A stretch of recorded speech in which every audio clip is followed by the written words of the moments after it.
Welcome back, everybody. It's Friday night, and it's time for chaos. I moved my office downstairs like a year and a half ago, right before I had my 12th child. Feels like 12. And so I had to give up my good office. And it's fine. I've made it work, even though the water heater is about 6 feet away and just ruins every single recording. But anyways, the one problem down here is occasionally, right around this time of year, we get these things called cricket spiders. Are you familiar with the cricket spider? We've talked about this in a prior episode. Did I talk about this in a prior episode? They're like a cross between a spider and a giraffe. They're fucking disgusting, and I just ran into one. It's the first of the year, and they pulled out a knife on me, and I stepped on them. They're horrible. Like you could take your shoe and just go, bah, bah, bah, bah, got it, and then you come back, and he's gone. He's like, they live forever, yep. So I had to pick him up. That. Got into a fist fight with them. Anyways, we're going to have so much fun tonight. Big shout out, as always, to our sponsors, Chaosium. What are you doing? You haven't bought this book yet? You freeloaders watching this show every week? Come on. No, I appreciate you guys watching. Buy the Keep a Rule book or buy the Investigator Handbook. I just threw it on the ground. You want to play this game. It's the best role-playing game in the business. Unrelated. I had hernia surgery last year, and a friend of the show, fellow founder, Matthew Capitacasa, sent me some comic books, and I read it. I read the first book, and then he sent me some more, which I probably won't read anytime soon because I'm just reading nonfiction at the moment. However, if you're into comics, I highly recommend Fatale. Oh, you guys familiar with this? Yeah, this is fantastic. I mean, I have yet to read that. I'm a fan of that combo, the writer-artist combo. I just haven't read Fatale yet. Brubaker Phillips. I've only read one other thing from them. It was called The Fade Out. It was this like hard-boiled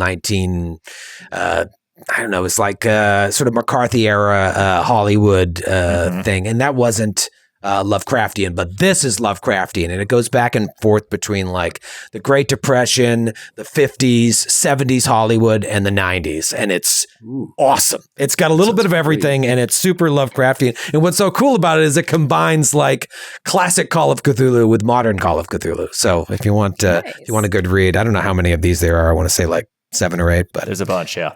Anyways, Fatale. Oh, great. Moving on.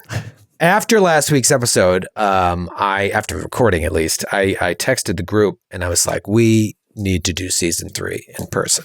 And I haven't been able to stop thinking about it, how great that would be. We have to move mountains to do it. As it is, just one season of this is very expensive, even to do it remotely.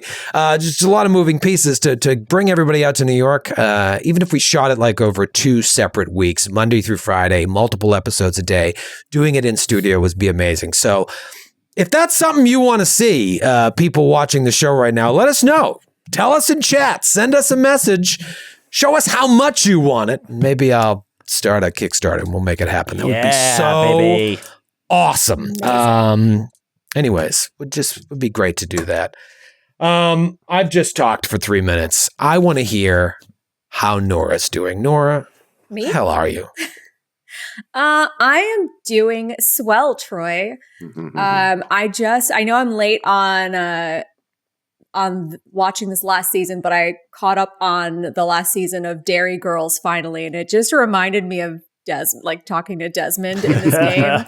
Like just the possibilities. I was like, oh, that's fun. That's okay. That's cool. And it's now like that dialogue is just like has been like stuck in my head for the past couple of days.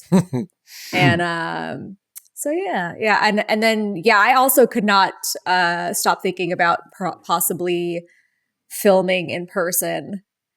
And on top of that, I don't know if you like the audience doesn't know this, but we recently, and I don't know why it took us this long, but we just recently started a group chat, like a group text chat. And I am really sad that this didn't start earlier because it's been highly entertaining. It's been Why great. did it only start right then? I don't remember. Like, do you remember how it started? I was at a brewery.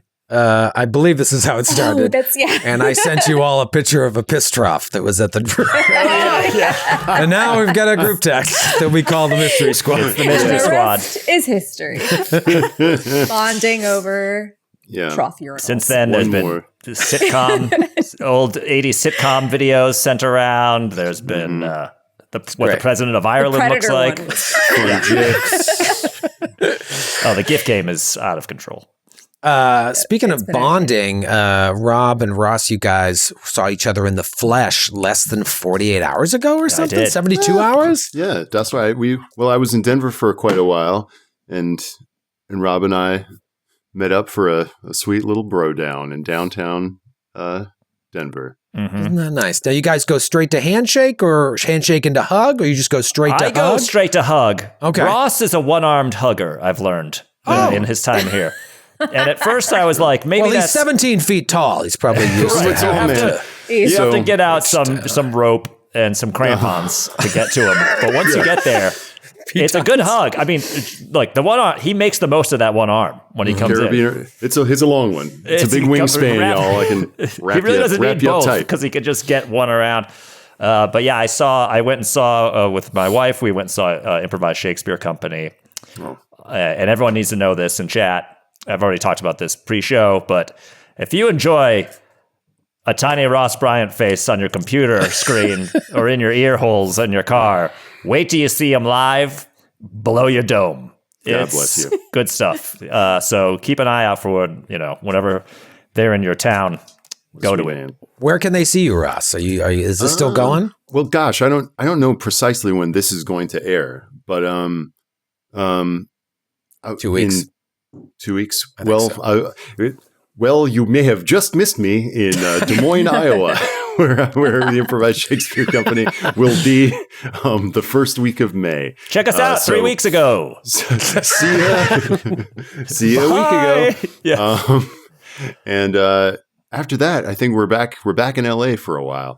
Although I think there's some wheels turning that hopefully we'll get back to the East Coast soon, and maybe even to we'll take a bite of that beautiful Big Apple sometime later this year. Well, that would be fun. When we I should come missed out you for Time last for time. Chaos. Get it Yeah. all done.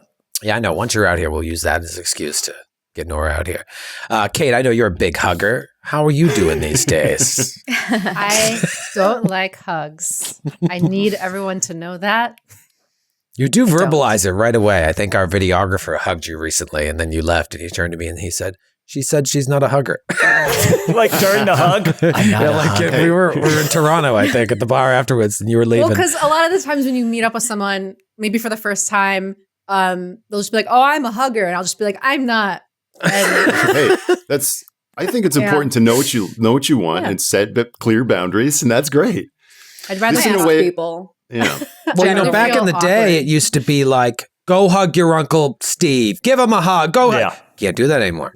Can't do that anymore. So you just don't like physical touch from strangers or people. mostly, I don't like when anyone touches me and I'm not aware, or like just in general. I don't know. Also, like, growing up, it's always like, "Oh, say your pleases and thank yous and like give so and such a hug." But now, I don't know, maybe it's from my years of therapy with my therapist, but I like kind of just realized I'm like, I'm an adult and I can do whatever I want. Yeah. I'm not Have a gonna cookie hug. for breakfast. I can set these boundaries. Say I no to want to give hugs. you a hug. Yeah. So I imagine your nightmare is someone coming up from behind and putting their hands over your glasses. Guess who? Guess who? I would probably That's making like, my skin No, I cringe hate just that. thinking I'd about it. probably choke them. Like, Yeah, I'd go honestly. straight to elbow, even if it was my Judo mom. flips. That's same. Or the Like- gross shoulder massage from behind. Oh, I hate that. my Oh, when I get my God. nails done and they'll be like, "Do you want a shoulder massage?" And I'm always like, Surprise. No, thank you. Yeah. I don't like massages. I'll hug, but I don't like massages. I feel like I they like do a nothing. massage from someone I paid money for. No, I not don't a, like. No, stranger. I'm out. They don't do anything for me. I just sit Really? there the whole time. Yeah, I'm just like Make it tense. uncomfortable. It's Yeah. like the massages make me more tense. Like similar to how when people are like, "Just meditate," I'm like, "This makes me more angry. Like this isn't making me chill." Really? Wow. Growing up, and even till now, like I'm the thing that I absolutely despise, and they will find out right away, is never tickle me because Ooh. you will get physically assaulted. Yeah. Who's, Uncontrollably. who's I mean, like, tickling I'm- adults nowadays? We are Who's doing adults. this? Who's trying to tickle us nowadays? You know how, You like, tell them I'm you've an never adult. had like a significant other like go and like try to tickle you. Yeah, bad No, idea. Or Michael like knows whatever. better. No, that does not fly with me. yeah. Or like even friends, and they're just like me, and that now I'm like, you do not know the danger you are putting yourself in because I cannot control these hands Yeah. if that happens. My wife made it very clear early on. I was like, tickle, tickle, ha, ha. And she was like, stop it. And I was like, tickle, tickle. And she took my phone and threw it across the room. And I was like, what the fuck? Oh my God. She just cracked the fuck up. She's like, I told you. Like, did I not tell you? I like I her. guess you told me. Yeah. Yeah. Do you ever do that crossed thing the Rubicon. Yeah. when you're being tickled and it's ticklish, but you stiff upper lip it, so they don't know it's so they'll stop. But even though you're dying inside, because that's my move. I'll be like, I'm not ticklish. Because I'm a grown man and I don't get tickled. I can't. Let me put that to the test. I'm so violently ticklish. I can't. Yeah. It's no. Yeah. Guys are revealing This is why you all, Troy, you freak. This is why you want us all in the same room. Yeah. Here comes old Tickle Fingers Lavallee. Get ready for some massages. Yes, Cthulhu is pretty bad, but have you heard of the tickle monster? Yeah. Double the amount of money raised if you're going to tickle me. Roll a sanity check against Massagey McTicklehands over here. Oh, God. Oh, no. Remind me after this episode to tell you a story about an unwanted back massage that I can't tell on air. It's not even a gross story. It's just, it's rude if I tell it on air. Anyways, let's play some. Okay, with that dangling loose thread waving in the breeze, Before I get to the recap, because I always forget it until we roll our first check of the game. Let's get it out of the way. Let's roll that luck roll. Not saying you're going to need it. But let's just find out. Several times throughout the season, I said to myself, I'm just going to email him before the show and say, do your luck roll. But it's kind of become a thing now, this interrupting the show luck roll. Yeah, it's fun to see us disappointed in real time. Yeah, you really want to see it on their face. And then for you to be like, yeah, I passed. Oh, shit, no, I forgot. I needed to fail it. Just watching it all. Speaking of disappointment, I failed today, but I passed many episodes in a row. So no, failed is good, though. No, you're supposed to fail. No, I mean, I failed. You succeeded, which means you failed. Yeah, I hit under. This is all part of the fumbling around with the words. Did anybody gain luck? I did. I gained 4 points of luck. Thank you. Hey, there you go. I gained 9. Noura, you were I due. need desperately. I gained 2. 2 for Robbie K. Let's talk about last week. We started last week with a flashback to Henson Manufacturing, where we finally see the results of that fumble come to light. If that wasn't clear, that's what this is. Because when you fumbled a couple episodes ago, I think it was Kate that fumbled, you just felt uneasy. You heard a little noise behind you in that abandoned building overlooking Henson Manufacturing. Well, we see that someone was watching you. This small, dirty child saw you staking out Henson Manufacturing, presumably saw you burn it down as well. We then see Frank Marshall the next day losing his mind, talking to the bobbies and the fire department, dealing with this scene, dealing with the carnage that you left behind there. And we see this same little urchin across the street, just watching.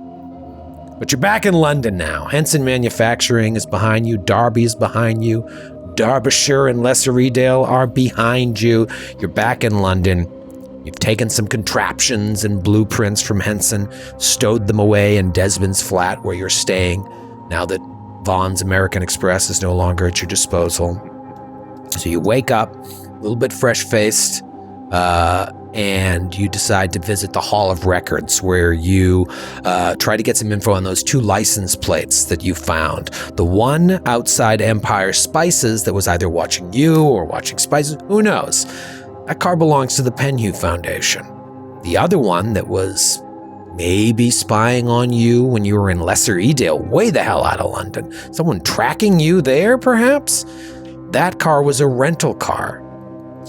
Beiruz also finds out the residence of her mother's, perhaps erstwhile lover, Captain Emile Lydell, who was stationed in Cairo in the late 1800s during the Anglo-Egyptian War. She finds out an address somewhere here in London.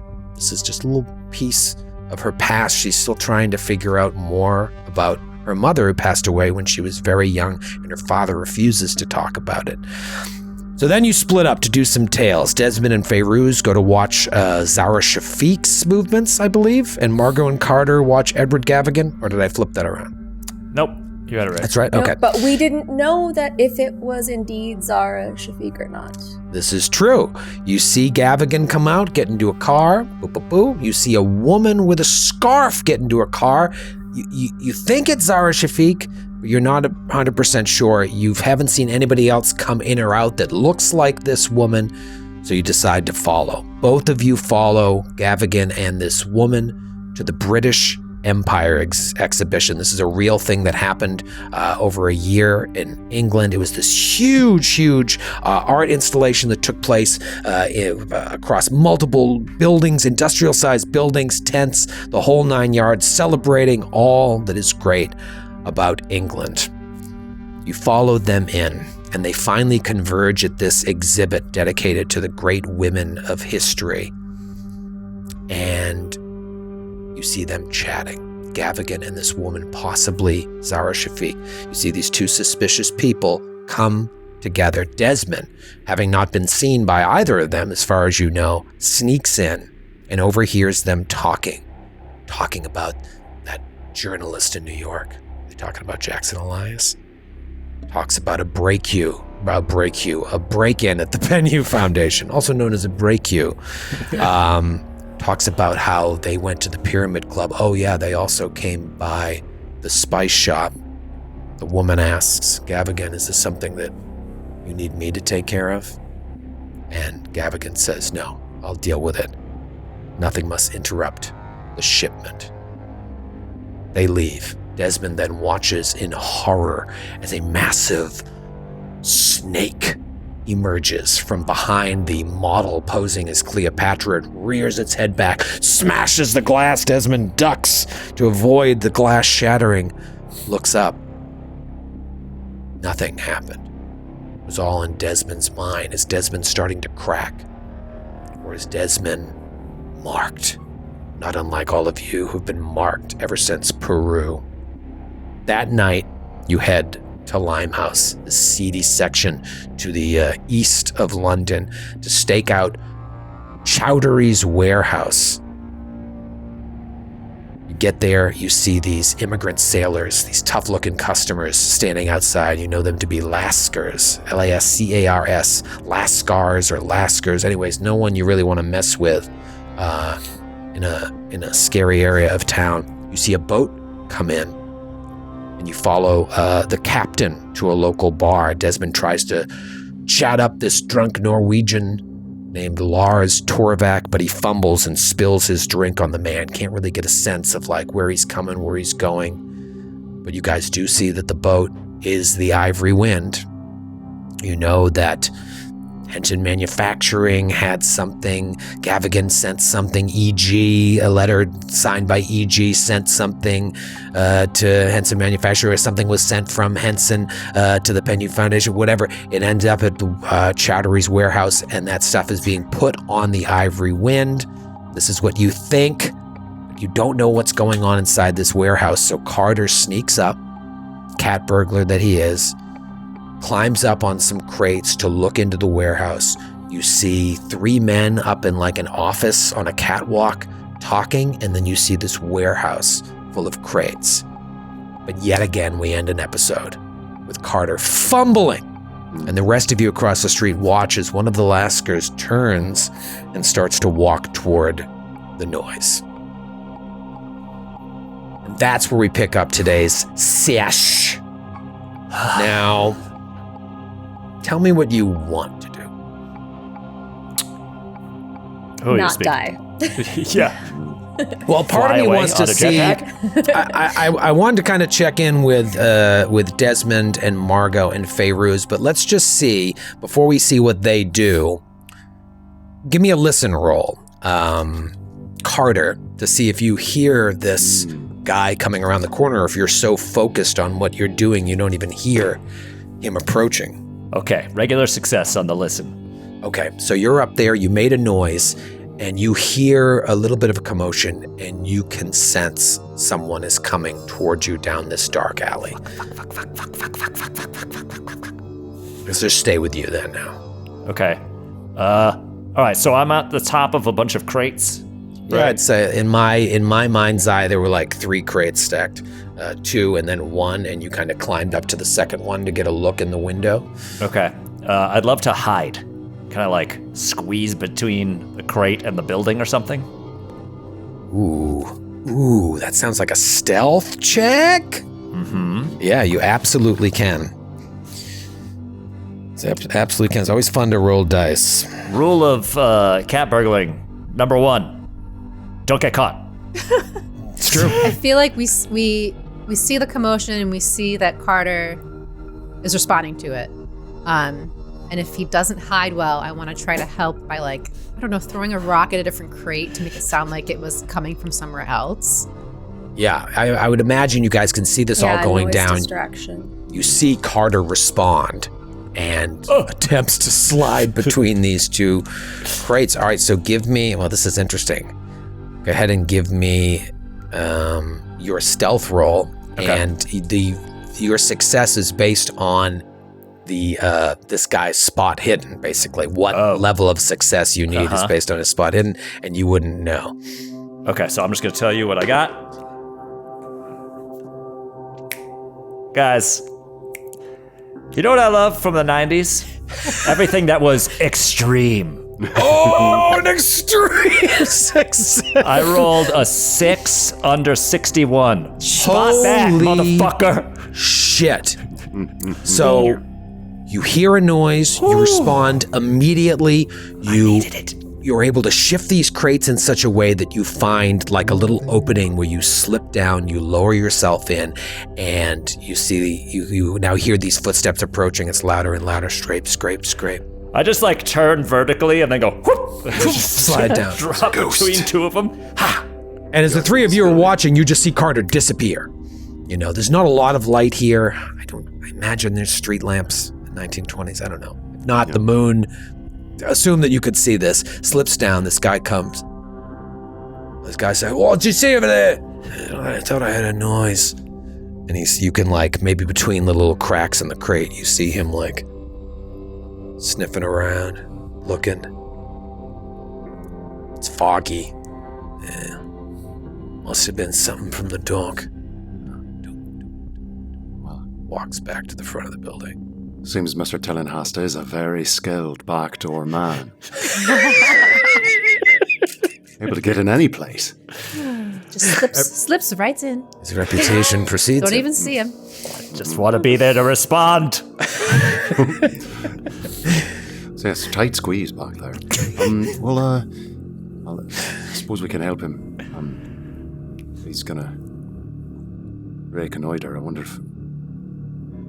Yeah, part of me is like, should we try to sneak in as well, or provide more distraction to give him free movement? It's kind of like, what do you guys think you talked about beforehand? Carter, you said, I want to get a closer look. You looked in, you saw a number of suspicious-looking crates, or not even, they're crates, but you want to know what the hell's in there.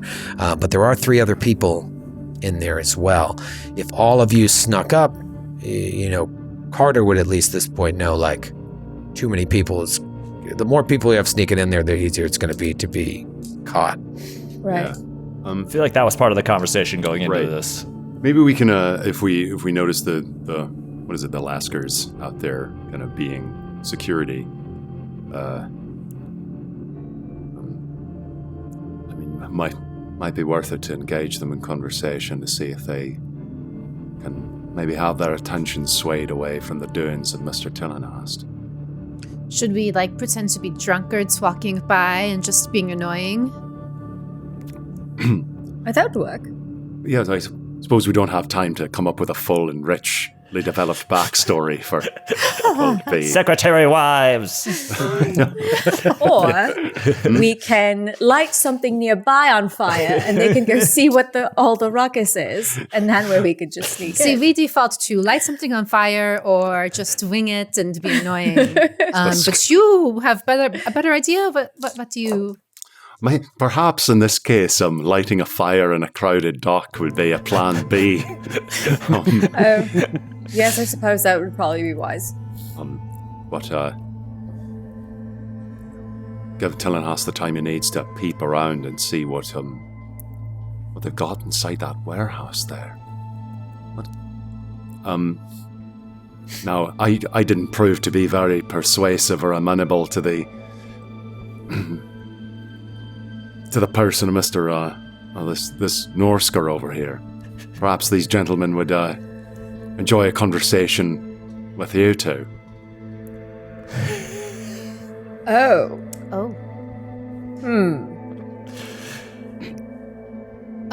Well, you see, I don't wish to be untoward, ladies, but given these are perhaps gentlemen who've been at sea for a very long time, you might prove more persuasive than. Oh, we've done this plenty of times. We just haven't been successful. And this place is a little scarier. The scariest place we've. It is. I was thinking. I don't know. Yeah, there is that immediate red flag for me, and I'm sure Margot as well. I had an idea, and feel free to shoot this down, but if you did, Desmond, want to go and engage in some sort of conversation, and for some reason it seems like it's not going well, Margot and I can, out on a side, have a very loud, drunkenly argument with each other and cause a distraction, and at least a way for you to exit without them really paying attention to you. Wait, very well. I like this two-pronged approach, and sorry if there's anything tasteless in the implications of my bringing you over there to talk to them. Happy to oblige. Yes, if things go sideways, then but we need like a physical. Yes, but if we maybe give us like a hand signal, something that we know that something's not, just in case we can't hear you. So one of these. So what are you going to do? Show us. One of these. You're going to. I'll so as not to draw even more attention to myself, perhaps I'll just raise my collar. If the collar goes up, things have gone south. Got it. All right. Perfect. Up means down. Just Up cut to means Carter down. very quickly, just stuck between the two boxes, just like, oh, fuck, god damn it. Just completely wedged in there. Shit. We need to just buy more time for the agile and able-bodied Mr. Tillinghast. My knee! I got a splinter. All right, so walk me through the plan again. I'm going to try to go and engage the Lasker security guys in conversation. Okay. Just in order to occupy their attention, thus giving more free rein to Tillinghast as he sneaks in to find what's in the box. What's in the box? And ladies? If it goes bad. If it goes bad, if it looks like those two are about to give Desmond a hard time, we start getting into a drunken argument with each other. Very loud distraction. Okay, I like this. Wheels within wheels. Perfect plan. All right, so our camera cuts to sort of the eye view of these two Laskers looking as Desmond approaches in the night. Flattening his collar. Very nice and flat. No mixed messages here. Yeah, you roll up and they just kind of look at you like, he's not walking over here, is he? Whoa. That's a good start.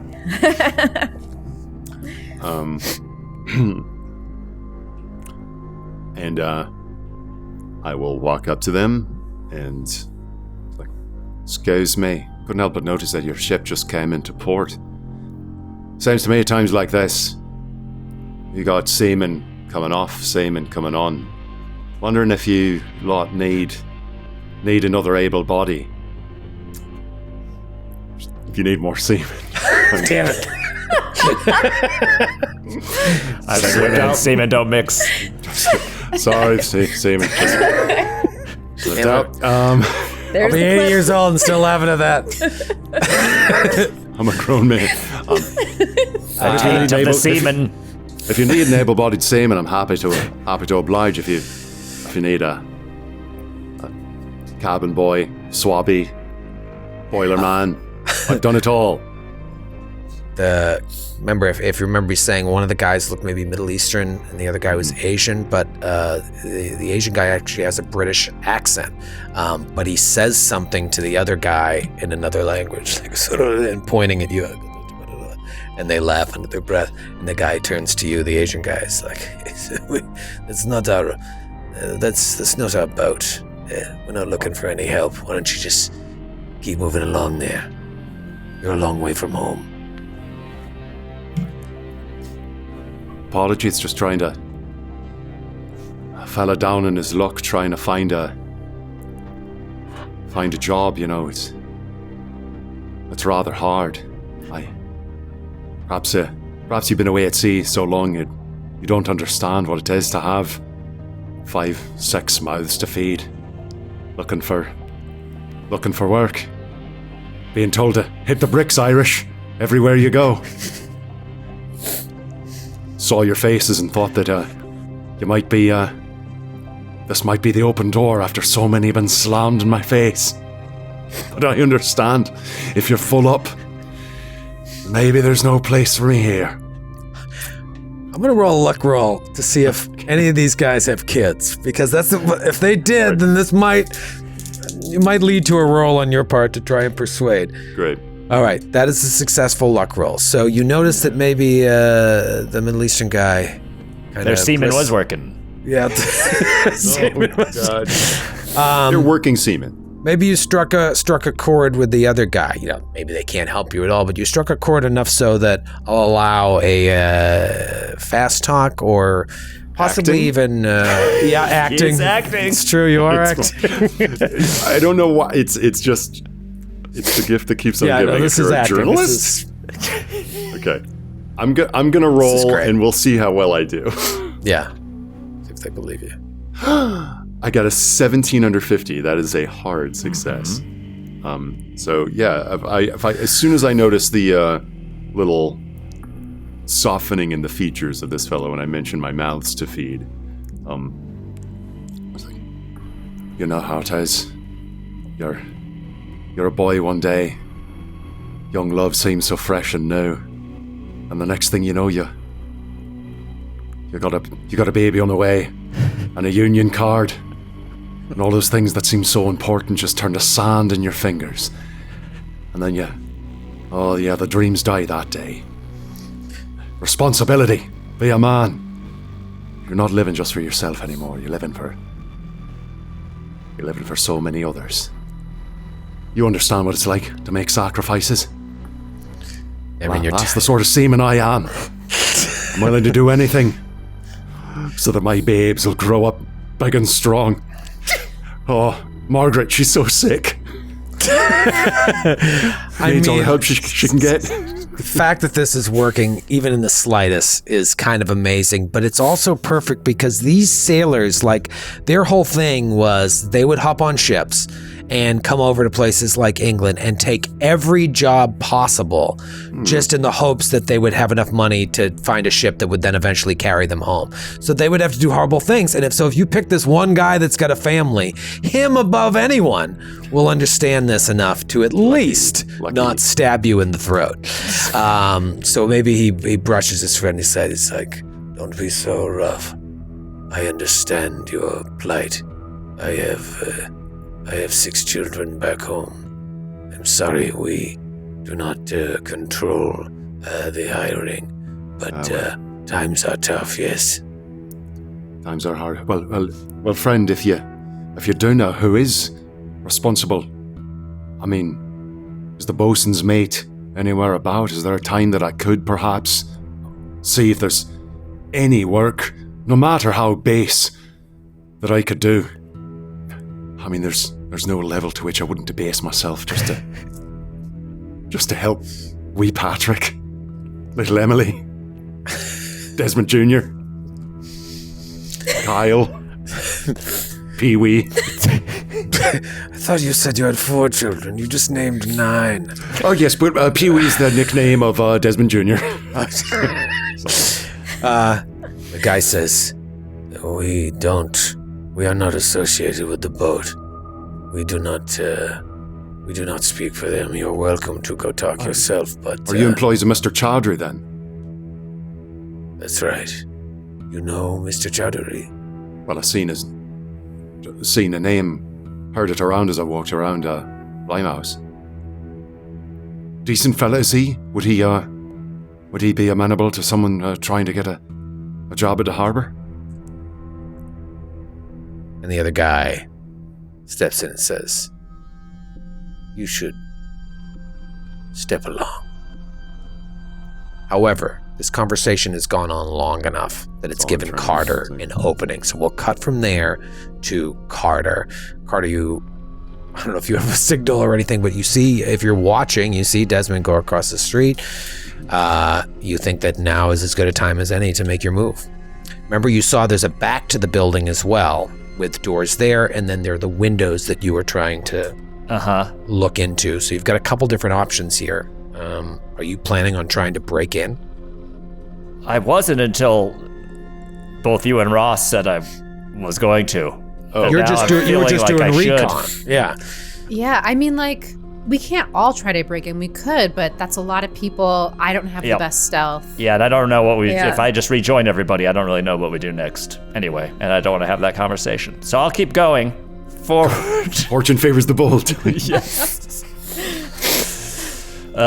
I mean, I think that you can hear Desmond's voice over there talking to the guys. So I know those guys are preoccupied, but I do know there's 3 guys up in an upstairs office, right?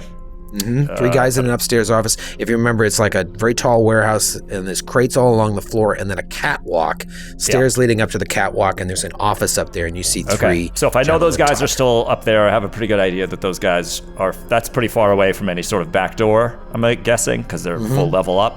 So this does seem like a good opportunity to try to get a sneaky peek at a crate. Sneaky peek at a crate. Okay. So you slide to the back door, and give me a locksmith roll. Okay, here we go. Yet again. Season 2. Locksmith Boogaloo. Season 2, Locksmith Boogaloo. Just across the dock, you hear, off little Declan, Dermot, Siobhan, Saoirse. Guys. Now. What's this? Is it 3 zeros? Yeah. That's a 100. That is a fumble.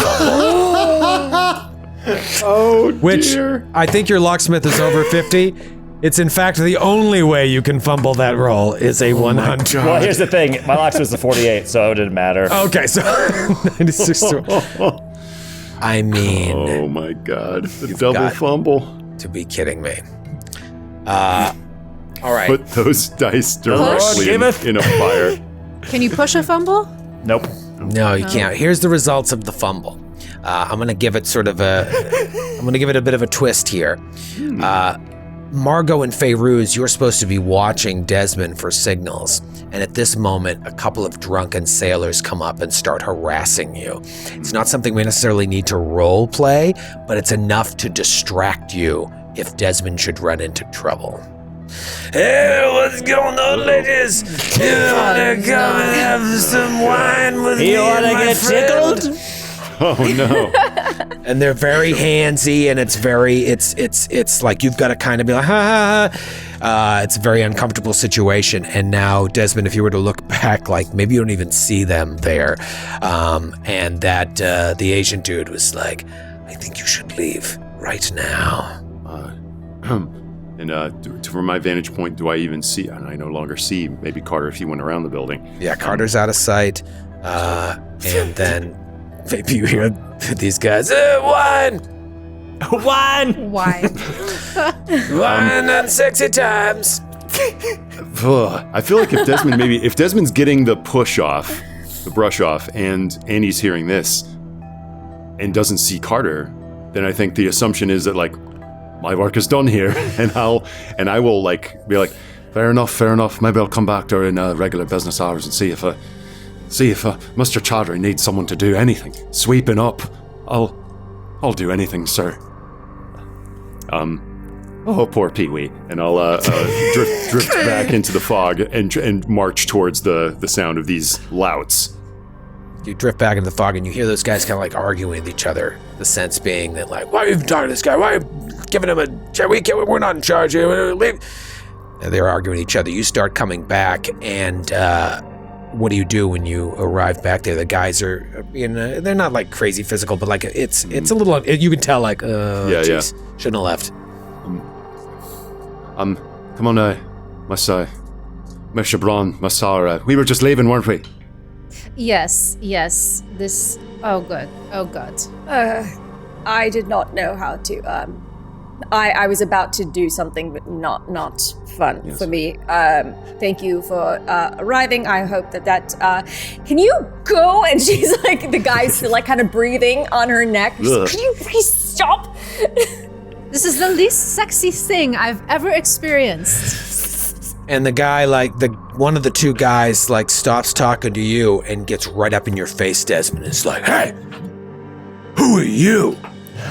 And then we cut back to Carter as things are intensifying over there.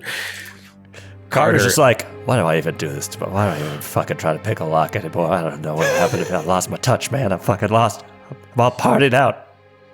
You snap your lockpick on that thing there. However, it opens. The door opens. Was it just never locked? Did I just fucking fumble an open door? You snap it again, it opens. I want you to fail forward here, basically. Okay. There's no sense in roll another locksmith check. Right. You have no backup now. There's as long another as they're locked door embroiled in this. 3 feet away. Okay. That's fine. So that's how I like to work. You get the door. Makes more noise than you would have liked. Fucking shit. You look up there, and really the only light in here is coming from the office, and Good. they're yelling up there, kind of laughing. Maybe they're drinking up there. You turn behind you, and the Ivory Wind is right there. You hear hooting and hollering coming from below deck. The sailors playing dice, drinking, and you're caught in the middle of this.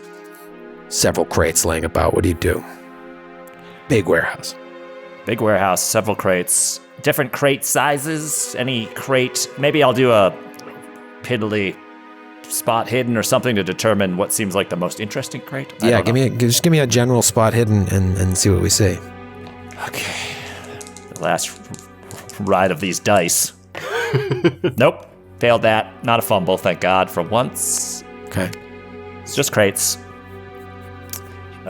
Yeah, I'll just go to the closest one. Yeah, so you're taking your time here. The real failure of the spot hidden is now you've got to spend more time here than you want. And you're looking around, and you see, you come up to the first crate, and it's labeled Cairo Museum, Egypt, like it's being shipped to the Cairo Museum in Egypt. Okay. It's just a quick glance, a dozen or so crates, maybe 15 crates in all. And then the rest of the boxes in this room are opened, and you quick peer in, they're empty, but it looks like there's about 15 crates that are going out. Okay. Do any of them say, what were the ones that we knew they were going to, things that we found so far were going to Sydney and going to Shanghai? Yeah, well, you found those shipping labels for the Randolph Shipping Company in Darwin, Australia. Right. But the letter, didn't we see something that was the stuff that we found at Henson was saying that they were being shipped. The whole reason we're in Limehouse at this chowdery place is because we knew chowdery was shipping things specifically to Sydney and Shanghai, right? Right. But you don't know. And now we see that there's one. Where. Yeah, now there's one labeled for Cairo as well. One label for Cairo as well. Give me another spot hidden, though, while you're examining this particular crate. Oh, I got a 10. Hey. I got a 10 under 28, so hard. All right, so you're sneaking up there. They're getting louder up there, and they're right above you, but you're skulking in the shadows.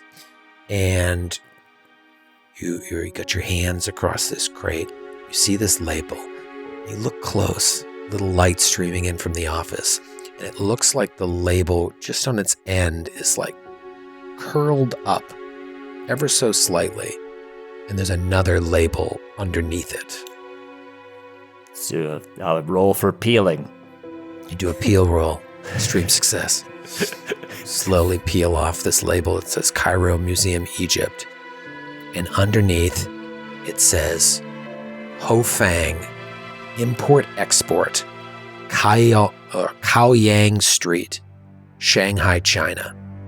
It says that in English, and then there's a bunch of Chinese characters under that as well. Okay. If you go to the Heard next that name crate before. and see, like, same thing. All these crates have this, like, false label on top of the real label. How would that work? This is interesting. I should try to open a crate. Okay. Take a look in a crate. They are all sealed shut. Do you want to look for a crowbar and give it a little strength check? Yeah. Yep. Paparoonie. Yep. All right. Give me a luck roll to see how quickly you find a crowbar. Okay.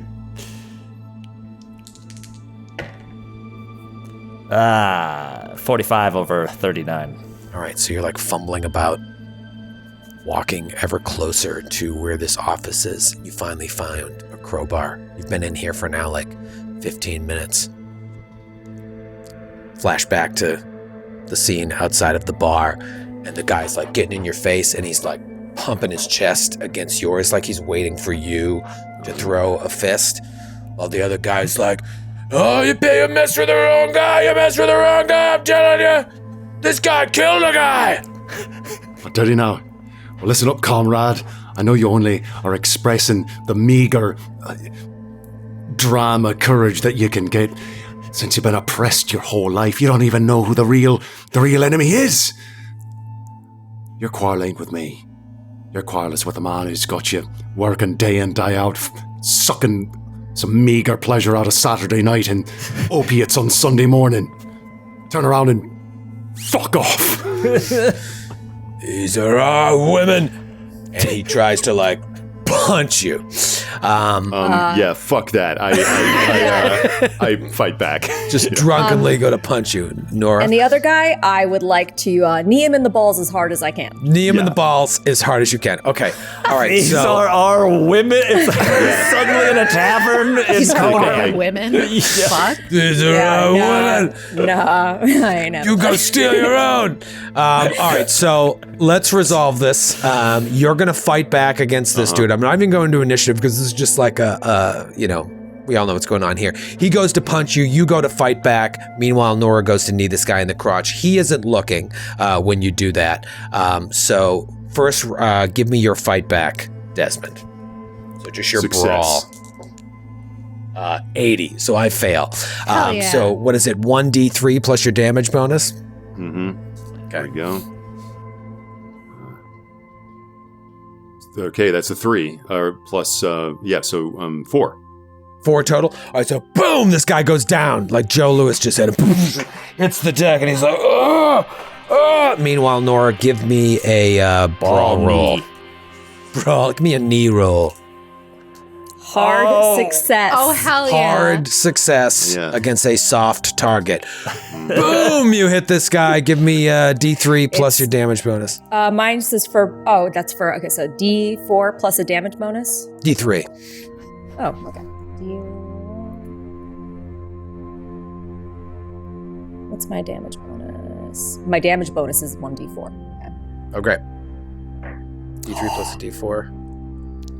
So 3 plus Can you murder a guy by 3, kneeing him in the groin? 6 points. Just do the hot shots part 2. Balls come out of his mouth. Oh, wow. All right, so boom, and the guy's like, ah! And he just hits the ground. He's like, ah! He immediately vomits, and the other guy's like, why'd you hit me? Why'd you hit me in the face? And people are starting to come out of the bar to watch this. We cut back to Carter. Carter, you're looking for a crowbar. You find one. I think I'd pick up a crowbar, then he just sort of like tilts his head like, what the fuck is that sound? Like, What's going on? just sounded like a child screaming. All right, give me a strength roll to pop one of these crates. Okay. It's just a straight strength. Yep. It's against your strength times 5. Fucking Jesus. I rolled an 80 over 70, but I'll spend 10 points. Good. All right, so you spend 10 and you're like, dunk. Of luck. Pop it open. Gently, like, move the top of the crate to the side. There's, like, straw and shit.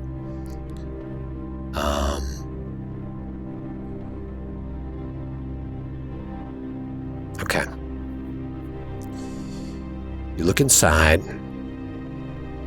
and you see two things. First thing you see is what looks like you're digging around in the straw. A figure about 6 inches tall, carved in dark wood like a rosewood. And it looks to be a figure dressed in the garb of a highwayman. But as you examine it further, you realize that it's not a man dressed in human garb, but it's the face of the man looks like an unsettling cross between a man and a goat. And then just under that, you notice something else. Looks like a little glass box. And you peel it to the side, and it looks like the flayed skin of 2 human feet. Give me a sanity roll. I hate feet. I feel like a wooden carving and then like flayed skin in the same Wooden box. carving of And a foot goat skin. man. Like, and who wants foot foot skin? skin? I got a 33 under 63. All right, so you don't lose any sanity. You're just like taken aback by the combination of these two things. But this little glass box, it's see-through. It honestly looks like flayed skin, like right from ankle all the way to toe, and perfectly carved all the way around. And both feet are impaled onto a brass ring, like some nightmarish giant-sized key ring. Okay. What the hell? Carter belches a little. And then I want to close it up.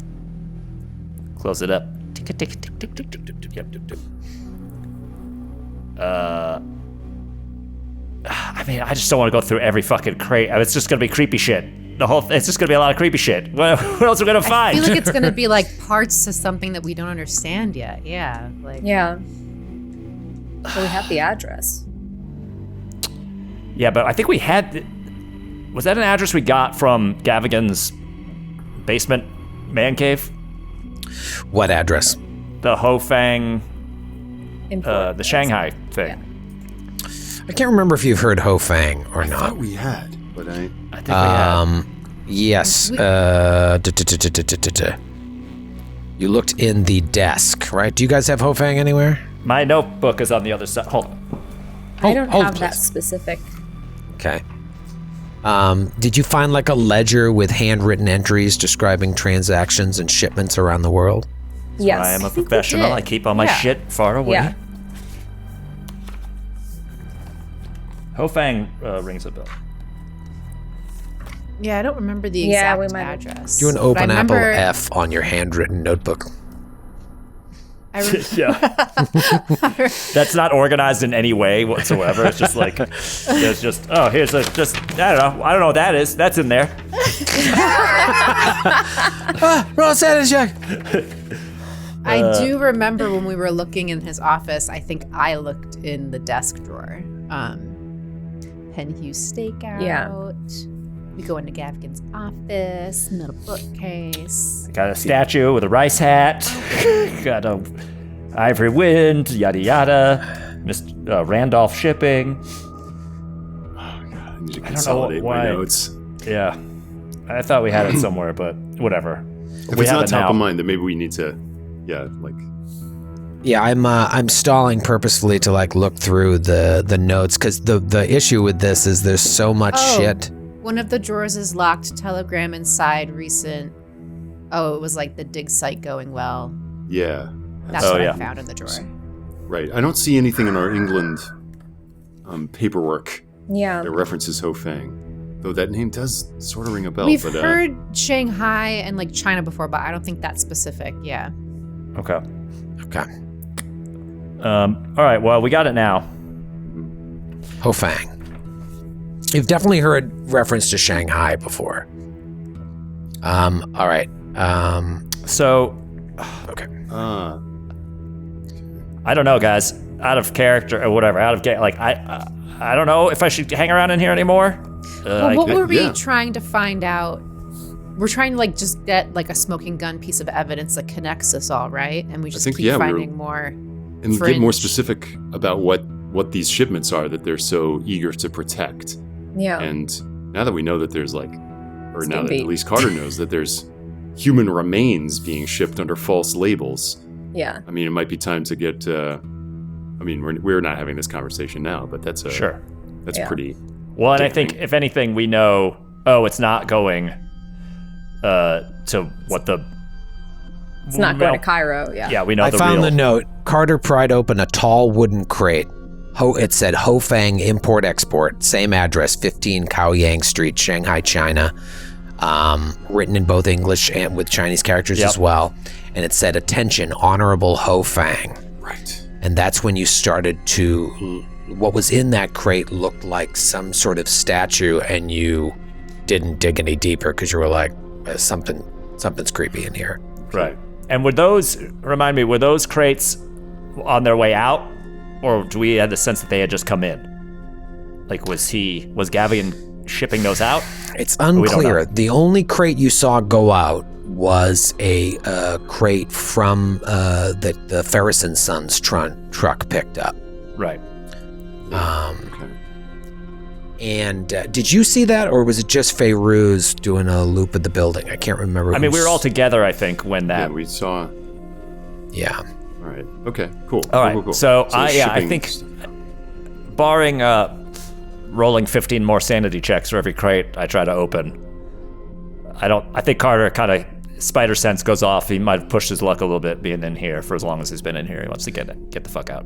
Starts to slide back out, and all these crates look the same. But as you're sliding back out, you notice that one of the crates specifically says on it, Penhu Foundation. Now, I don't remember if you saw what was coming out.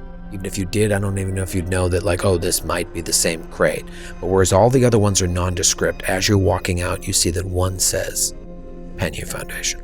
Oh, okay, I'll open it. Okay? Give me another strength check. One more crate. One more One more crate. I'm not spending a luck on this if I fail, just so everybody knows. Boo. You say that if now. you fail, you should push it. I failed, and I'm down. I'm getting down on my luck. Push. But you No could push? fail the push. Strength check, you say? Strength check, yeah? It's a 70. I'll push it. Okay, so So what do you do? You have to really lean into it? Lean into it. Put your back into it.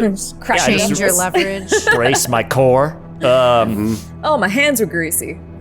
Better wipe those off. A little bit of this. I think that's so lame. I just. Well, like use- instead of using your arms, like maybe you get up on something and try to like step it down. Use leverage Yeah. to like jump. Yeah. A little more risky, but you pop it Yeah. open. Let's see. Give me a push roll. Oh my god. 66 under 70. So you succeed. I know what we're doing when we take a pee break, and it's to fucking burn these dice and get my kids' dice. That's Right. right. Steal your kids' dice. Yes. You pop open the one that specifically labeled from the Penhu Foundation or Penhu Foundation, however it is. You just know there's something in it that makes it clear that it came from the Penhu Foundation. Pop it open, and there are small little crates inside Oh, that for are fuck's all sake. sitting within things that you could hand pry open, right?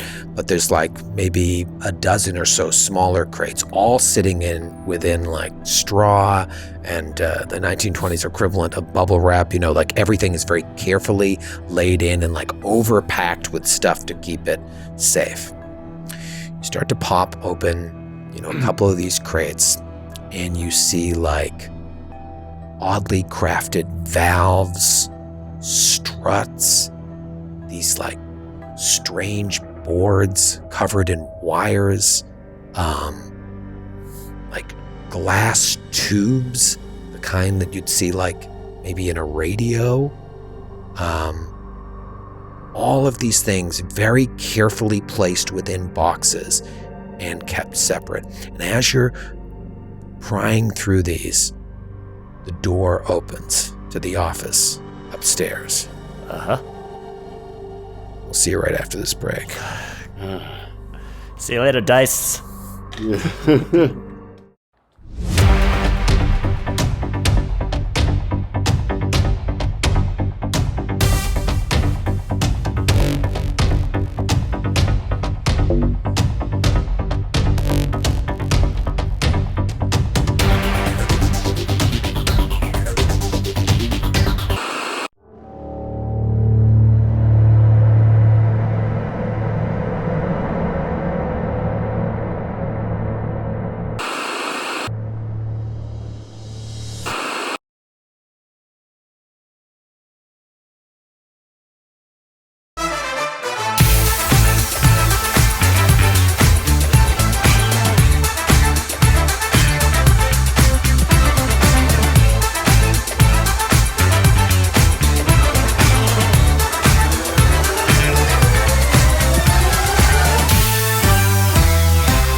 All right, so we are back.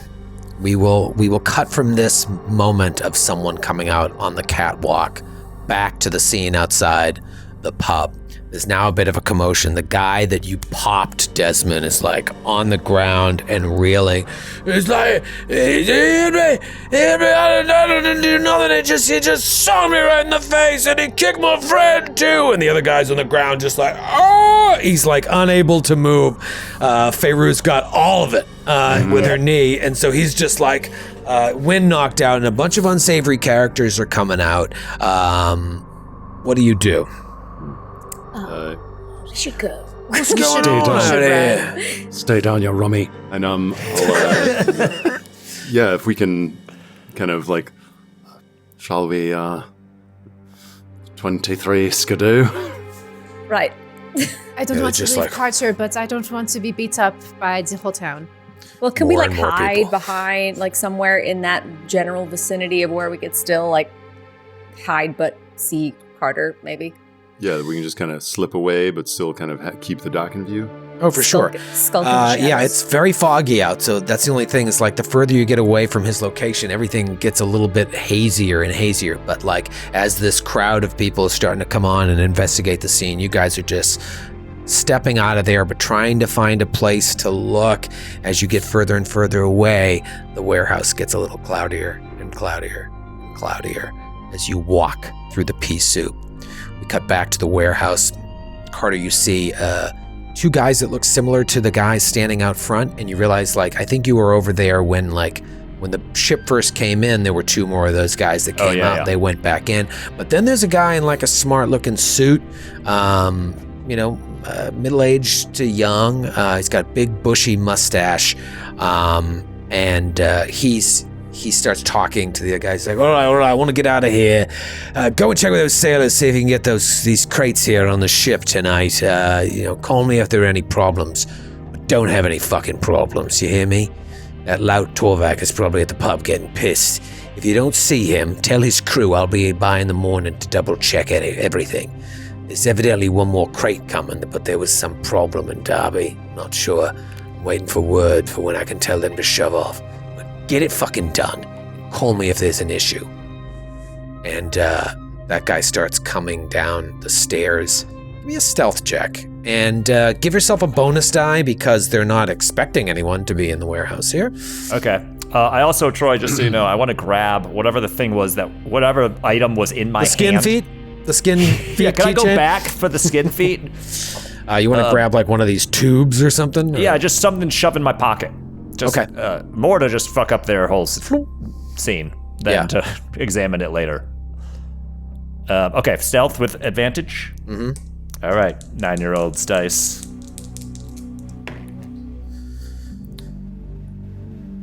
Hold on. Okay. 9-year-old has a D100? Okay, my stealth is a 61. I've rolled a 61, so we're just gonna go ahead and know that that's there. Mm-hmm. And a 21. So Okay, so even better, which is a hard success. So he's coming down the stairs, and he goes out the back door, the door you came in. And when he gets to the door, he's like, "The fuck's wrong with the door here? Hey, did you see there was something wrong with the back door? Looks like somebody was trying to get in here." And the guys are like, "Oh, we were just out there. Tell the guys out front to do a lap. Let me know if you've seen anybody strange around here." And so the other two guys rush out, and he just stands there looking at the door. What do you do? If anything. Smoke pellet. Go dart. Okay, so that's the only way. There's the front door, right? It's the front door, yeah. The other guys are going around to check, see if they've seen anyone strange around the building. Okay, so if I can get to the front door and walk out that as they've left. Or if you need me to go and like look through the front door first, make sure they've gone. Because I've heard what the strategy is here, right? All right, so this guy with the bushy mustache goes to the back. The other two guys go out the front, presumably to come around to the front. You make your way towards the front, and you hear them talking. It's like, "Hey, see me strange. Also, some Irish guy." It's like, all right, one of you stand here. The others do a security check. Make sure there's nothing. And so, and you're looking through the crack in the door. There's a deadbolt that you could open and just walk right out. But there's one guy there, and the other three have scattered. And you guys, looking through the haze, you see this. It's like weird. There's some sort of commotion. Play the scene, though. Like, you don't know that Carter's right there ready to run, but there's one guy, and the rest are, like, scattering. It seems like something has gone wrong. Seems like... You reckon it made Mr. Tillinast? But if he was made, don't you think he would have, yelled for us? Is he a screamer, then? Perhaps. What if we don't hear him yelping, and maybe they're not onto him yet? Maybe. We can't see him turn up his collar. So... Carter's frantically going like this in a building. Nobody can see it. Making a sign, can't see. But if we try to throw something so this guy walks away, because he seems to be the only one left. Ooh. Maybe was your if original we plan. throw rocks or something down that path, they'd think that he'd ran that way. Yeah. Sounds like they're looking throw for a cat. something. Throw the cat! It's like, okay, yeah. Platter to draw his attention, or a splash in the something. Throw some alchemist fire. Something to head him off in a different direction. All right, so do you all emerge closer to the building to try and throw something? And what are we throwing? Who's throwing it? Mm-hmm. Who's good at throwing? Who has the best Who's got the best throw? Throw, an oft-neglected skill. Mine is not great. I'm not good at sports. I'm not good at sports. I've got a 20. Probably. So do I. I think that's the base. I think that's yes. We didn't pump our throw skill. Well, I haven't pulled my weight yet today. I could try to throw it and just distract him away from the Zor. Who's got a lot of luck? Because you can always push the throw, and then we start having some fun. Margot's got to have great hand-eye coordination don't you? for all the art. I guess Yeah. so, but my Think throw about is this. 20. Think about this before you throw. What does a failed throw look like? Right? Have fun. Let's see what happens. All right, so throw. You got some luck. You got some pushing. What do you feel like doing? Margot, what are you grabbing? You look, you see beer bottles. Yeah, just something that would shatter from far away. So an empty beer bottle, I want to chuck it down some alleyway or something nearby so it draws him away. Just throw the guy who had his balls caved in. All right, you see a good enough spot that you could, you think it would draw enough attention to try and at least create.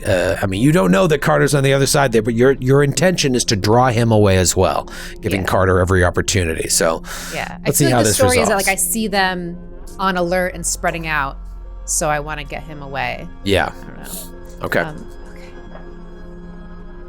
That's a fail. How bad? 75 Whoa, over 20, so it's out of my luck range. Okay. Give it the old Gentleman's push. The old, how do you do, sir? So I'm just trying to think of how she would push throwing an empty beer bottle. I have an idea. Like I imagine this one was so wildly off, it just went into the woods. We could say that I'm not good at that this. Fairuz takes off this or like a neckerchief, right? And so she makes kind of like a sling, finds like a rock, and hands it to you to like kind of. Thought you were thinking projectile. Molotov cocktail. This is better. This will reach the alleyway. Okay. Let's try this. Oh, I got the skull. So that's a 5.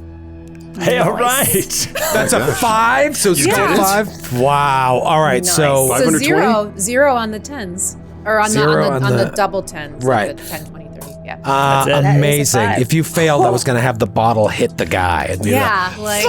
just like a shattered bottle in his eye. All right, so you succeed on the toss, and the guy like jumps at the sound, and you see him reach in and pull out a knife and start walking towards the sound of that bottle. Now, what do you guys do?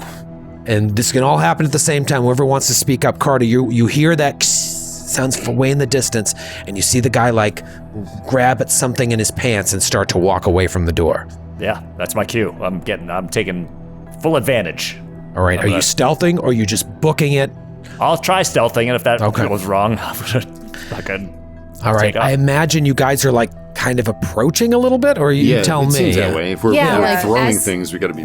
Make sure everything's okay. As that Yeah. guy's walking away, we're slowly like approaching as he's slowly leaving, maybe. And Okay. then maybe we Yeah. see the doorknob turn. Okay. I will have I see him pull out a knife. I'm like, well, he doesn't have a firearm. So I just have it firearm ready just in case. Just in case. Okay. Let's start some and- shit in Limehouse. Let's go. Let's burn it down. All right, give me a stealth there, Rob. You fucking come on, man. Disowning my child. It's a 60. Man, this is gonna be a whole just luck. You need a dice jail. Remember, when you spend the luck, you're more liable to get it back. Right. Okay, I'll spend 6 points of luck to make it a regular success. That ain't too bad. Nothing. Yeah, that's good. All right, so you pop open the door, slide out, gently close the door behind you, or you're just leaving it open at this point? Do I have to roll for that? No, I'm I'm not just gonna- asking. just for story's sake. Yeah, let's close it. Let's, you always want to. You see Even that though guy? I never closed those crates. I That closed dude's one of about- them. I didn't close the other one. Yeah, that dude's about 15 feet away. You've got this little radio tube slipped into your jacket, and you guys see the door open, and Carter comes out, and he's skulking along, and you look over to where everybody was, and you just see like a big crowd of people. But I imagine your friends. What do you guys do? Do you motion to him? Do you yell to him? Yeah, I think I run up to the. I run out the main entrance of Chowdhury's, warehouse or whatever dock thing, and then I look and I just see all these people. Because is there still a bunch of people who are like, "Ah, well, let's fucking guys go!" Right now, other people are fighting. It's a whole thing. Yeah, so but Carter's you're- just sort of watching them and be like, "What the fuck?" And Yeah, then, you don't see Margot, you don't see Fairuz, you don't see Desmond, but then you look over and they're near an alleyway. the hell you guys doing over there? Just skulk over. Whew. Man, that was a tense situation, guys. Anyway, I snuck in the back door. I snuck in the door that's behind the building, and I got in there, and there's crates. There's lots of crates. And there was here's the thing. There's all and I would tell them everything. There's the shipping labels, but you peel those back, and it actually says they're going to Shanghai. So I don't know why the ruse there. What was the original? Cairo It's the Museum. Cairo for Cairo. Museum. So it's Yeah. as though the Penny Foundation is making shipments to Egypt, which is in its bailiwick, and rather, it's sending God knows what off to halfway around the world to This whole Fang character. Yeah. And then I opened up one. There was one that was labeled just the Penhew Foundation. Opened that up. All these tiny little Russian nesting doll, other crates inside of it. Opened those up, and it's all these parts. It's like the same types of shit we saw at Henson Manufacturing. It's like this thing. Look at what the fuck is this thing? Woo! Whoa. Just sort of whipping this vacuum tube thing around. Like, anyway, I took that just to mess up whatever they're doing. And then there's this dude with a pretty impressive mustache. I might crib that later. Although I don't know how I would put it on the mask. I guess I would have to like get a fake mustache. Focus. Anyway, sorry. So he was talking about how he sounded like a salty dog. He wants all the stuff loaded up tonight. He's coming back in the morning to double check. So that means this boat is out of here tomorrow morning. And I assume you told us. He said there's one crate left to come, but it's got delayed because of something up in Derby. And you know what that something was? Us fucking burning that place down. That's right. Wow. And I assume you told us all about the feet on a ring. No, I keep that to myself. No, of course. Yeah. Oh yeah, I forgot. There's a feet on a ring. Those feet so skin gross. on a ring. So saw that. Saw a little statue of a guy, but his face was like a goat thing. It was very heavy metal. So there's creepy shit. Felt my sanity waver briefly, but we're good. You can't help but think about these statues because now when you were in the Penhew Foundation and you went to that secret room, that tall crate that was going to Hofang had this statue of like, you lost sanity when you saw it. So you actually saw more than I originally said. Like you saw, it looked like maybe a woman's body with like tentacles coming out of its head and like it's really, really fat, and you saw it and it shook you to the core. Why are these felt things cold being or something? I think, yeah, you felt ice cold. Why are these things being shipped halfway across the world, along with all these tubes and strange components? It all adds up, and yet it doesn't make any sense. What do you guys want to do now? Get out of Limehouse. Well, Yep. we've I hate this Well, place. Limehouse. Yes. I think we got all we can And- get here. Yeah. Okay, you know the Ivory Wind is there. You know that the shipments are being loaded after they scan the building and find that nobody's here, but now maybe Desmond's been made. An Irish guy was asking questions. Maybe they saw you, maybe they didn't. But there Yeah. is a delay because of what happened in Derby. Assuming you guys took a cab here. Take a cab back to Desmond's. A 4-seater bicycle. Right. Yeah, one's Force it, right. pedicab bars. And back to the flat. All right, so you... The more we hop know, in. the less I understand. What the Exactly. hell is happening here? These collectors of bizarre antiquities? They're strange mechanical components that you barely know how they fit together in human flesh? Now, see, that part, surprisingly, I was sort of expecting after the bloody tongue thing, but That's honestly the least surprising thing. what could this contraption, what could it be? Doesn't look like anything I've ever seen before. And Not now that I that we dabble know in that that sort of Shafiq thing. and Gavigan are in cahoots and they're having these meetings there in the exhibition, then now that's the connection that whoever these people are that are disappearing, the Penhew Foundation knows about. I mean, I can't... There's no limits to the depravity of these bizarre elites and their ivory tower of privilege. Who knows what these people is being done to them? These Oh, people that are they getting mentioned- trafficked away from the Blue Pyramid Club, could that be their skin? I don't know. That's what I was...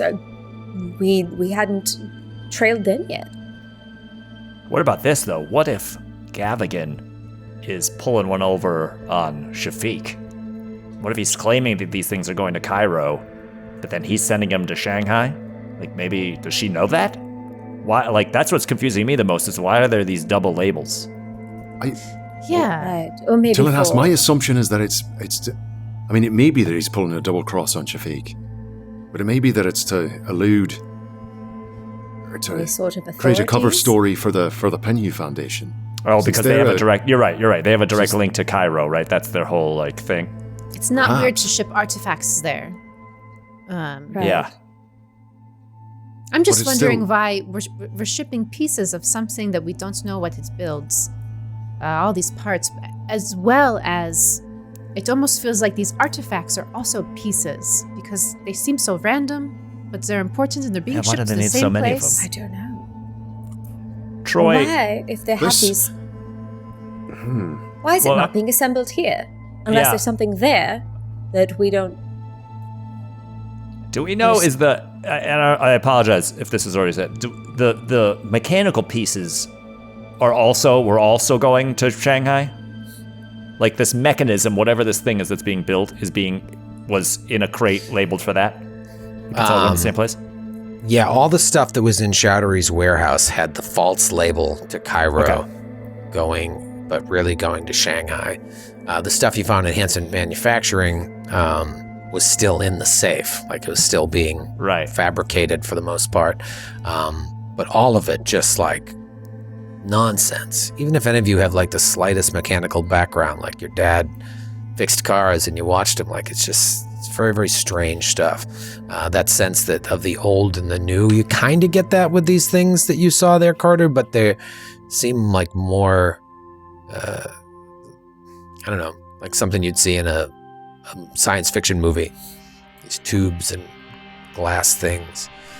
And so you're just kind of putting this together, chatting aloud about what you've discovered so far, trying to think about what to do next, and you're heading back towards Desmond's flat, and the cab driver it's like slows down a little bit. He's like, I'm so sorry, the fog coming off the Thames is cloyingly thick this evening. It's not safe for me to drive any further. I don't want to wreck the car with you in it or run over any pedestrians. I'm sorry, you're only about a couple blocks away, but look, you can't even see up ahead. And you look through the car and like, you can't see 5 feet in front of you.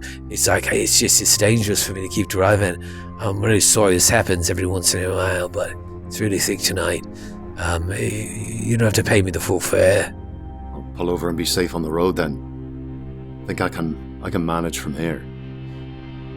Right, you have a What good if we night. always just default to whatever character Ross is to pay for everything, regardless of their credit rating? Jazz, you got this. Just getting out of the car. Oh, God. I'll Venmo you. Yeah. All right. So he's saying, sorry. Be safe. And he like pulls up a little ways and turns the car around and goes back the way he came and just kind of leaves you in the night. It's dark. It's quiet. And it's so eerie. I haven't spent any time in London, but I know the pea soup is still a thing there. And it's so thick. Where Desmond's apartment is, based on where you picked, you are pretty close to that bend in the Thames. So even being closer to the river that at night, that fog rolling in off the river, you can't even see the buildings. Are there people walking around? I guess, what time of night is it?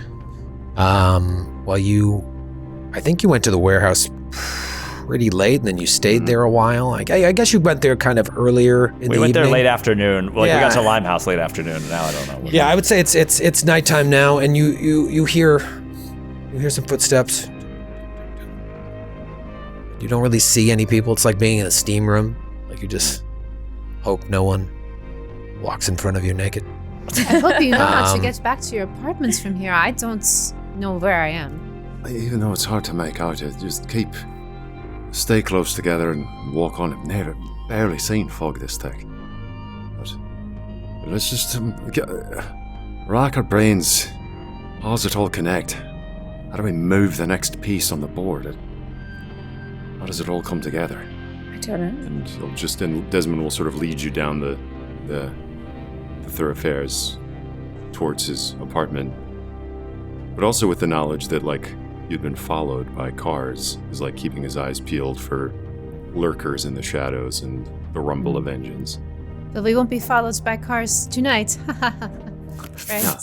There's some comfort in that, my sire. There is some comfort in that.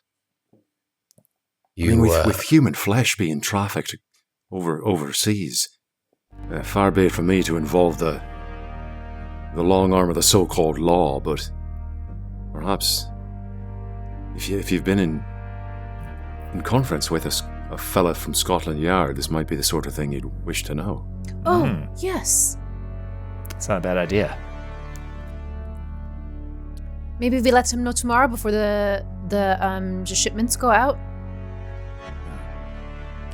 Yeah, you do have a Other than that, powerful yeah. possible ally in Barrington. Yeah. We pick our way towards the flat.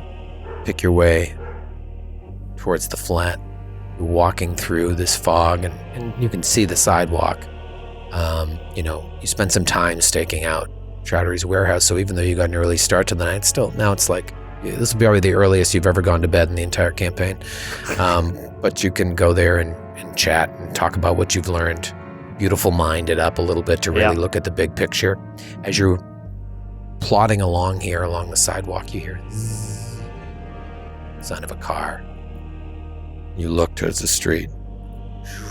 See it pass. Then you keep walking. Are we jumping at shadows? Another car. That's not a fucking car. Someone walking. Another car. Someone walking in the distance. So eerie. Everybody give me either a listen or a spot hidden, depending on what is your more powerful skill. I'm going to do a spot hidden. Extreme success, roll a 6. Damn. I just got a regular. Got a hard. Ooh. I failed. Okay. We got a hard, a regular for Margot. Regular, yeah. Regular. And extreme for Fairuz. Yes. Mm-hmm. Okay. Fairuz, you hear these sounds of pedestrians that you can't see, cars whizzing by, being more unsafe than your cab driver. But then, above all of that noise, you hear this sound sort of come close to your ear hole. That's like, it feels like the wind, like but then you feel this wind like almost grab your ear and like crawl around your face and start to go up your nostrils. And simultaneously, all of you feel this like unseen force start to like enter all of your open orifices. Here's what's about to happen. Oh no. The fog. There's something in the fog. There's something in the fog. My orifices. The Now- back door also? This ooh, good thing I It's didn't the wear. backdoor fog. Good thing I didn't wear those pajamas with the back door to Limehouse. All right, so here's what's going to happen. You're all about to be attacked by something. Fairuz, with the extreme success, is the only one that will have a chance to dodge or fight back from whatever is happening in this surprise round.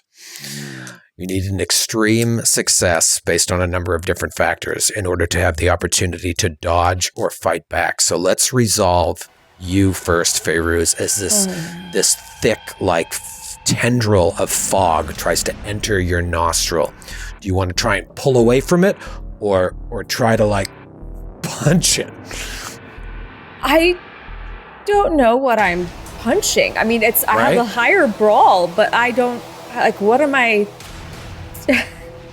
Yeah, it's like punching the wind. What if the wind feels like a hand? Maybe you Does it- instinctually. if it, yeah, I would, Oh, yeah, like, I would, punching the wind. I'm gonna punch it. I'm Punch the wind. gonna punch the wind. Punch it in the face. All right, give me a brawl roll. Take that, you wind.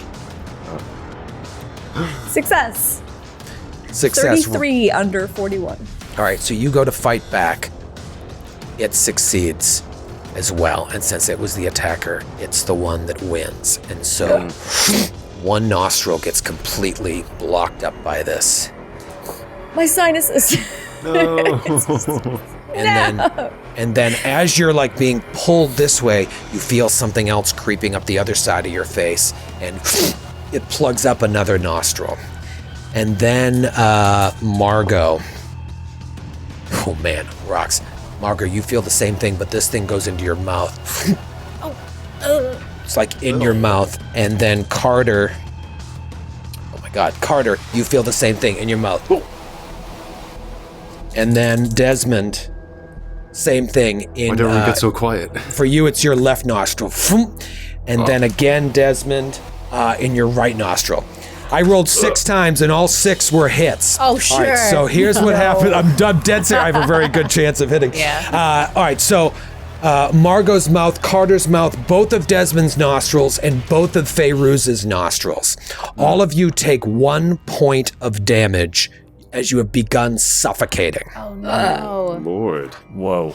And now we enter real initiative. This fog or whatever is happening around you, this like unseen enemy that seems to be all around you, is entering your orifices, trying to block them up and suffocate. You all take 1 point of damage, and now we're in normal initiative here. Oh boy.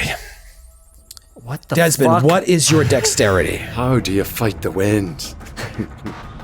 My dexterity is 60. 60, okay.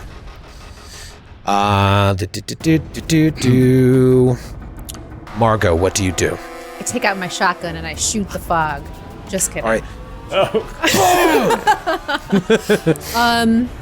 So, yeah, I want to... Keep in mind, you can try and escape. You can try to pull away from it. You can try like to somehow do whatever you want. escape from whatever's suffocating my mouth right now. Mm-hmm. Maybe she can still breathe out of her nose a little bit.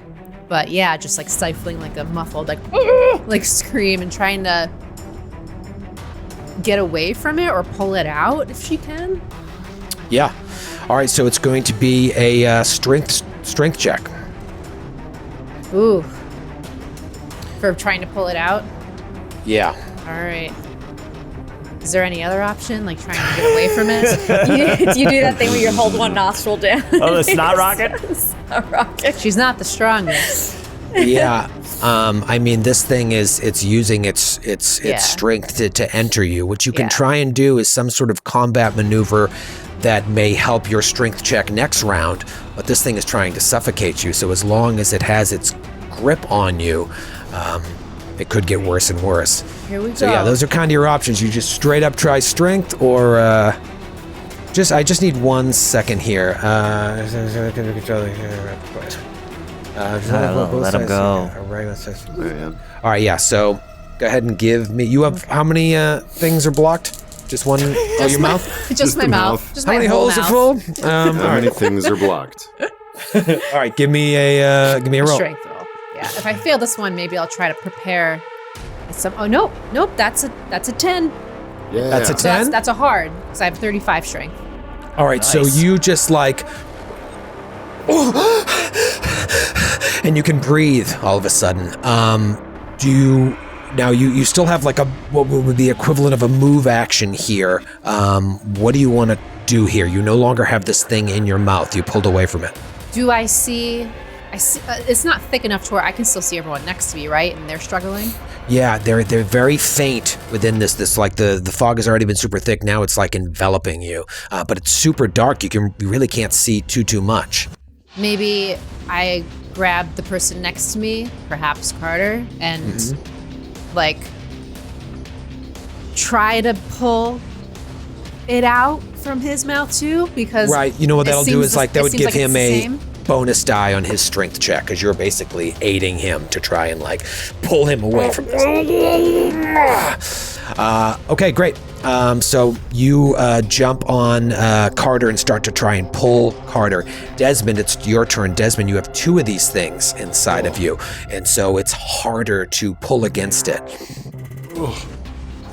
Yeah, but I got to. I must. I feel as though I'm being suddenly suffocated. What the hell is going on?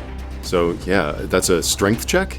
Yeah, it's going to be an opposed strength roll, All right, that's a regular success. and that is enough.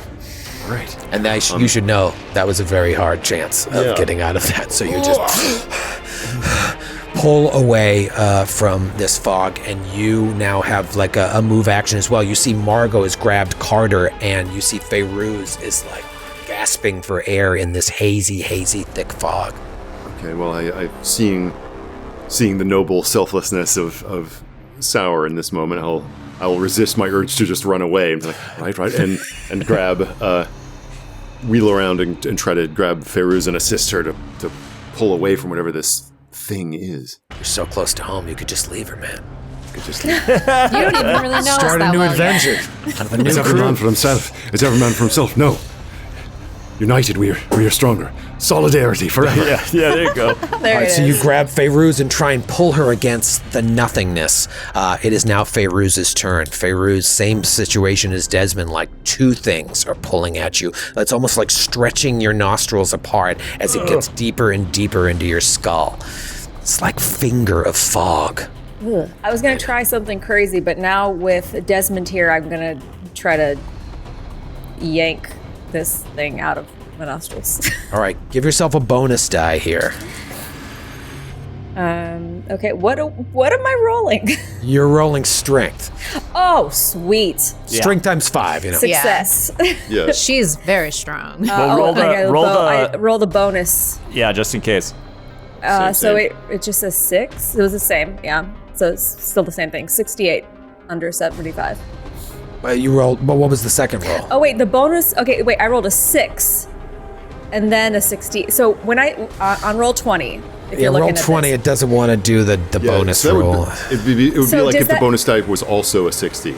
Oh, I see how Okay, it did. That's what I was wondering. Like, does Oh, that yeah, so count it is as the another same 6? thing. Okay, gotcha. Yeah, so you All right. rolled 268. So you rolled a regular success. Okay. Yes. This is very important. What is your strength? 75. Your strength is 75? Yeah, That's why amazing. that's why that guy is not making any more babies. Yeah. Okay, so I rolled a success as well. So then the tiebreaker is your strength total. And your total is stronger than the 2 tendrils, so you're able to break free. Yeah. Oh, sweet. Amazing. All right, so you've taken 1 point of damage, but you're free for the moment. And now it's Carter. Carter, Margot has just grabbed you from behind and is like pulling you against this thing that has entered your mouth. This unseen force is blocking up your windpipe, and you've started to suffocate. Strength check, or are you thinking something else? Nope. Let's strength check. All right, give yourself a bonus die. All right. Need that. That's... Oh, God. The fumble situation is what? It's, if I have a strength, my strength is 70. I rolled a 98. Okay. No, if it's over 50, only 100 is a fumble. Right, okay, all right, so but that you was- want to take the better roll anyways, and when in a bonus, the fumble, I don't think it happens. Same thing. Same You rolled 2 fucking nines? thing. Oh, 2 God nines. damn it! All right, so Margot is pulling, but Margot, as evidenced, is not strong enough to help. It's just like pulling you. Carter, Touch the mask. Carter, you take 2 points of damage. You are being suffocated to death by this thing. It I have is. 4 hit points, guys. Oh, God. Oh boy. All right. It is a new round. It is this unseen force's turn. Comes after Margot.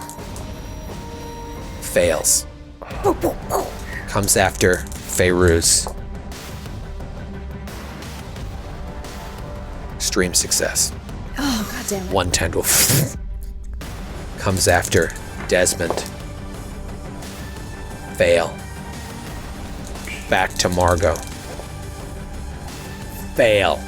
I rolled 6 successes the first time, and I don't fudge dice. Fail, success, fail, fail. Back to Desmond. Regular success. Desmond gets plugged with 1. And then see if we can get... Feyruz, you got 1 in you? Yeah. 1 tendril. See Want if to we get one can... in everyone? Is that what you want? Let's not be gross, everybody. We're all adults here, right? It's just a sneaky tendril entering a hole. Be This mature one's about coming this. at Feyruz again. Fail. Okay, that wasn't too bad. although Carter is close to suffocating to death. Yeah. There's that. So, one is in Desmond, one is in Feyrouz, and none are in Margot. One is in Carter. I'm gonna throw up. It is Margot's turn.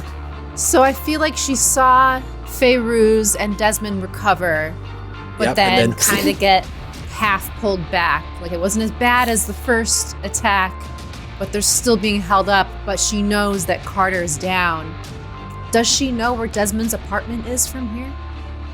I want to try to run out of the fog, whether it be into a store nearby or like a bar nearby, like if we're on a road like that, or if we're right in front of his apartment, just running into the lobby. Carter, you see Margot try to pull, doesn't work. She fucking takes off. No, with Carter. But that's all Carter knows. Oh, you're pulling Carter with you? Yeah, like I'm trying to drag him out. Oh, because I know that interesting. he's down, Okay, so you're pulling. and I can't pull the fog out from him. Yeah, so you're pulling Carter, and it's like a tug of war with an invisible monster. You're pulling Carter. You could go. You could leave this fog or leave and get a better view of the scene perhaps. But trying to pull Carter, you're pulling against a Right. strength you can't see. It's the same either way. Yeah. So she realizes that, and she's like, I'm going to try my hardest again to pull. And when you're free, you must run. You must run. So she's going to try to help him again. Okay. Um, The difference here is like you can use your action this time to try and like strength check against it. You Yeah. know what I mean? And then he'll get another chance as well before Yeah. you used your action to pull it out. So, what did you roll for a strength check? it was a 55 over 35, but I'm considering spending 20 points of luck to make it a regular success. Okay. So, Save the luck. I rolled an extreme success all right. Thanks for letting me know. on the opposed Very roll. nice. So again, you go in like nothing. Now your options are linger there and give Carter the bonus again, or try and gain some perspective on the situation and pull back. Bonus for sure.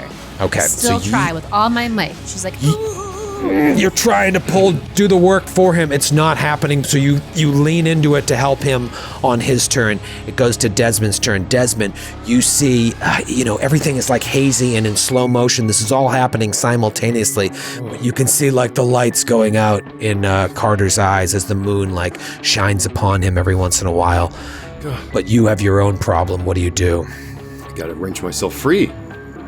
Got to. save we go. yourself. That's a. I'm Save going to spend someone else. 8 points of luck to make that a hard success. A hard success beats my regular success. Nice. You pull yourself free. Do you go to help Feyrouz? Do you go to add to Carter's help? Or do you catch a cab back to Limehouse and hang out with Lars Torvik? You seem like a pretty cool guy once you get to know him. I feel like I made a bad first impression, and I'd really love to take another swing at it. I think that we have a future. I really think this is where this campaign ends with Desmond and Lars. So sorry, starting guys. a Bye. B&B. No, absolutely not. You said the last thing I saw was the lights going out in Carter's eyes. Right. I think then maybe with that in mind, and seeing what an insane beefcake Feyrouz Gibran is at the docks, just like smashing that dude, I might like she can handle herself and go to fair. assist Margot with saving Tillinghast. Okay, so you jump on Tillinghast with Margot, both trying to pull Carter away from this thing. It is Feyrouz's turn. Feyrouz, you're in the same boat. I want to try something crazy. I want to take that scarf that I had been wearing.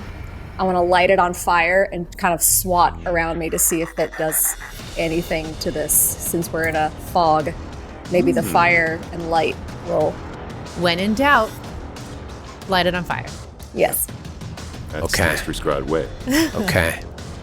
And Okay. hopefully the perfume that I wear will have enough alcohol in the threads to light this motherfucker up. All right, this is how I'm gonna. A couple things I've got to retroactively resolve. One, Feyrouz and Desmond take another point of damage from being initially suffocated.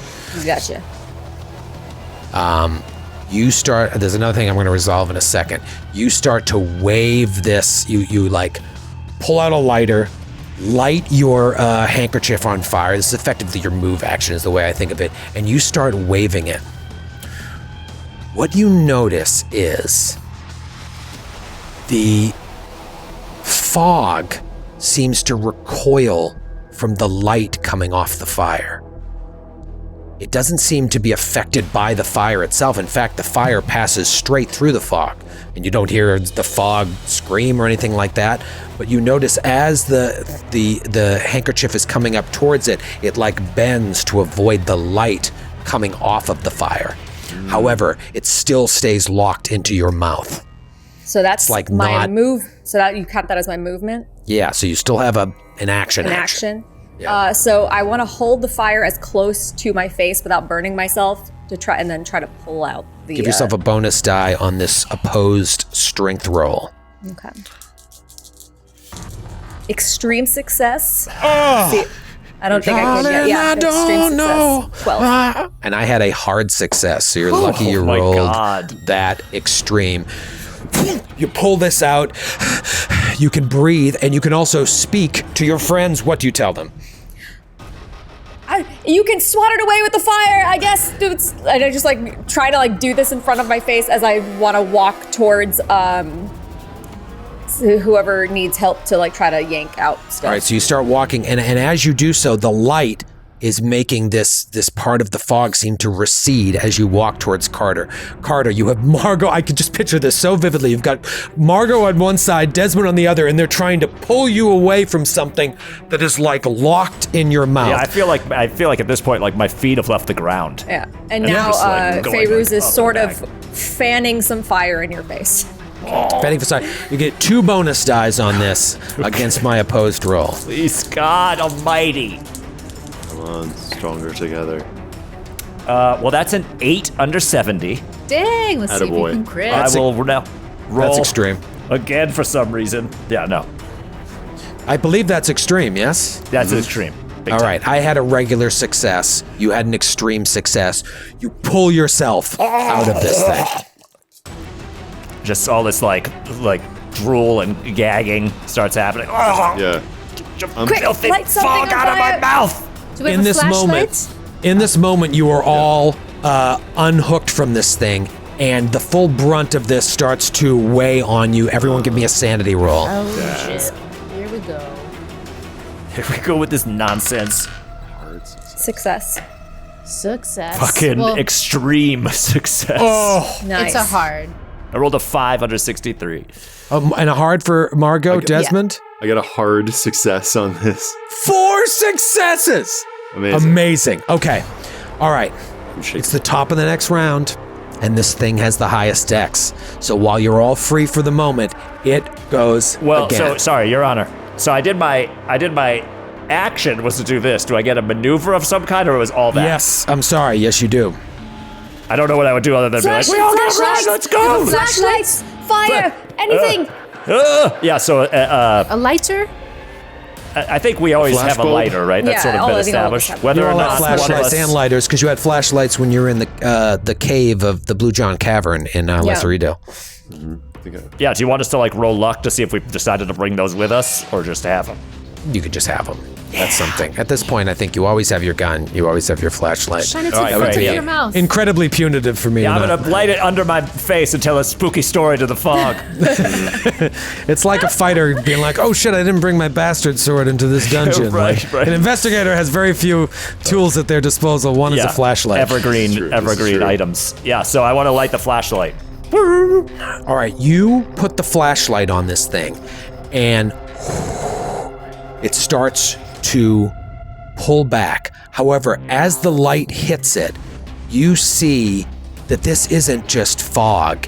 It is like a living cloud of like sparkling gray, and these tendrils of fog that are climbing into your body are actually tentacles. And you see an outline of this. In fact, all of you now see the outline of this. So while you pass the sanity check against being attacked by nothing, you now all see some sort of horror Everyone give me another sanity check. We see the beast. Oh yeah.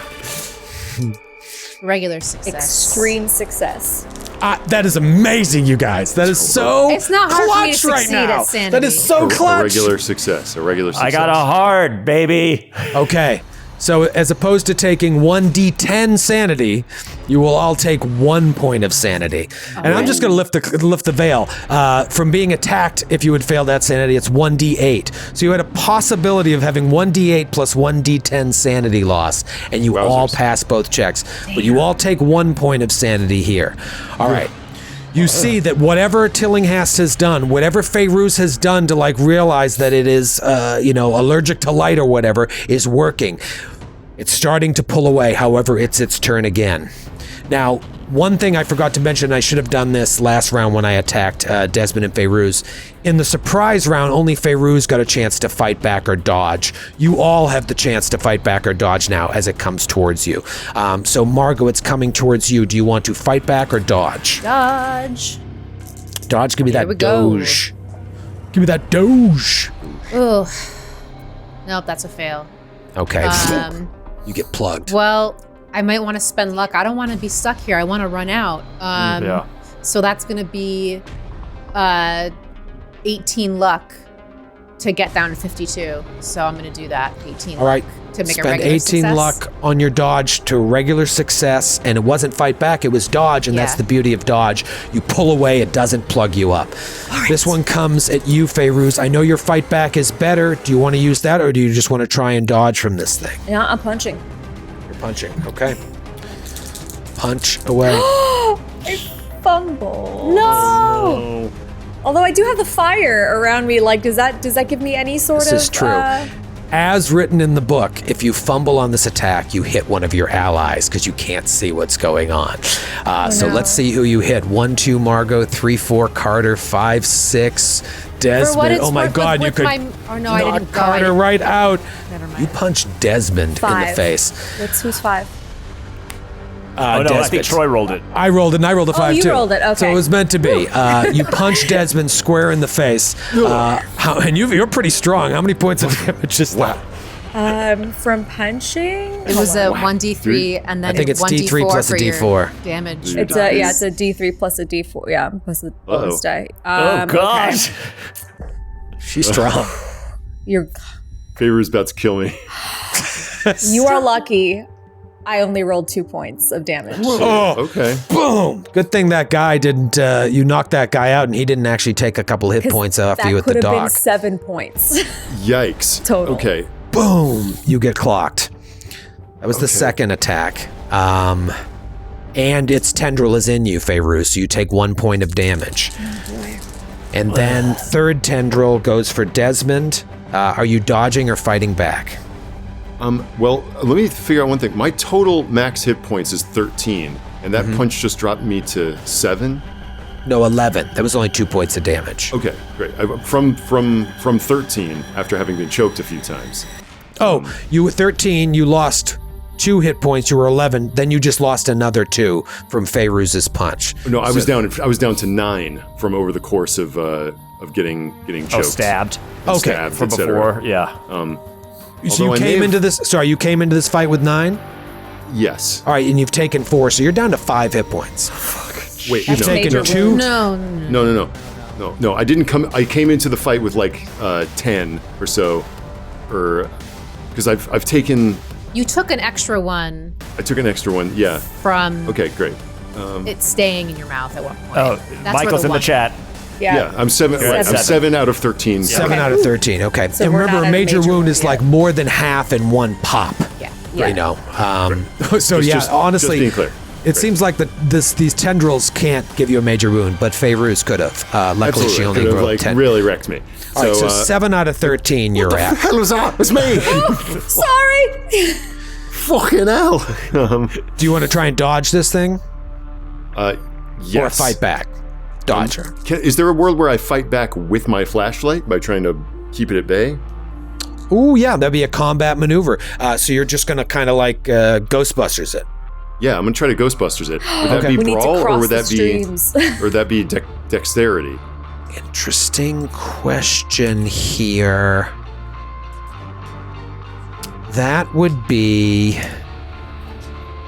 do a brawl. Do a brawl, because it's really the speed with which you can pull this out and put it forward. It's really totally a combat maneuver, but we're going to go with brawl. Okay. Oh, sweet. I rolled an 18 under 55. That's a hard success for the brawl, for the fight. And I rolled a 98 over my score, so I fail. So three tendrils, only one has stuck Feyruz. Next one is coming at Carter, who is already hurt. Carter, what do you want to do? My dodge is so low. It's like a 31. I think I gotta fight back. I'm so pissed at this thing. Hate it. But it's just like you have to get a step above the fog. Yeah. All right. Y'all, I hate these foggy tendrils. You've got that flashlight already on it. Yeah.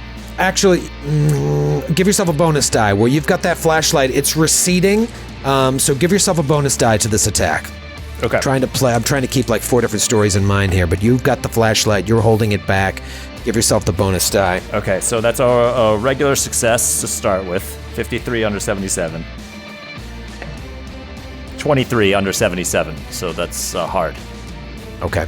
And that was a dodge? That was a fight back. That was fight back, okay.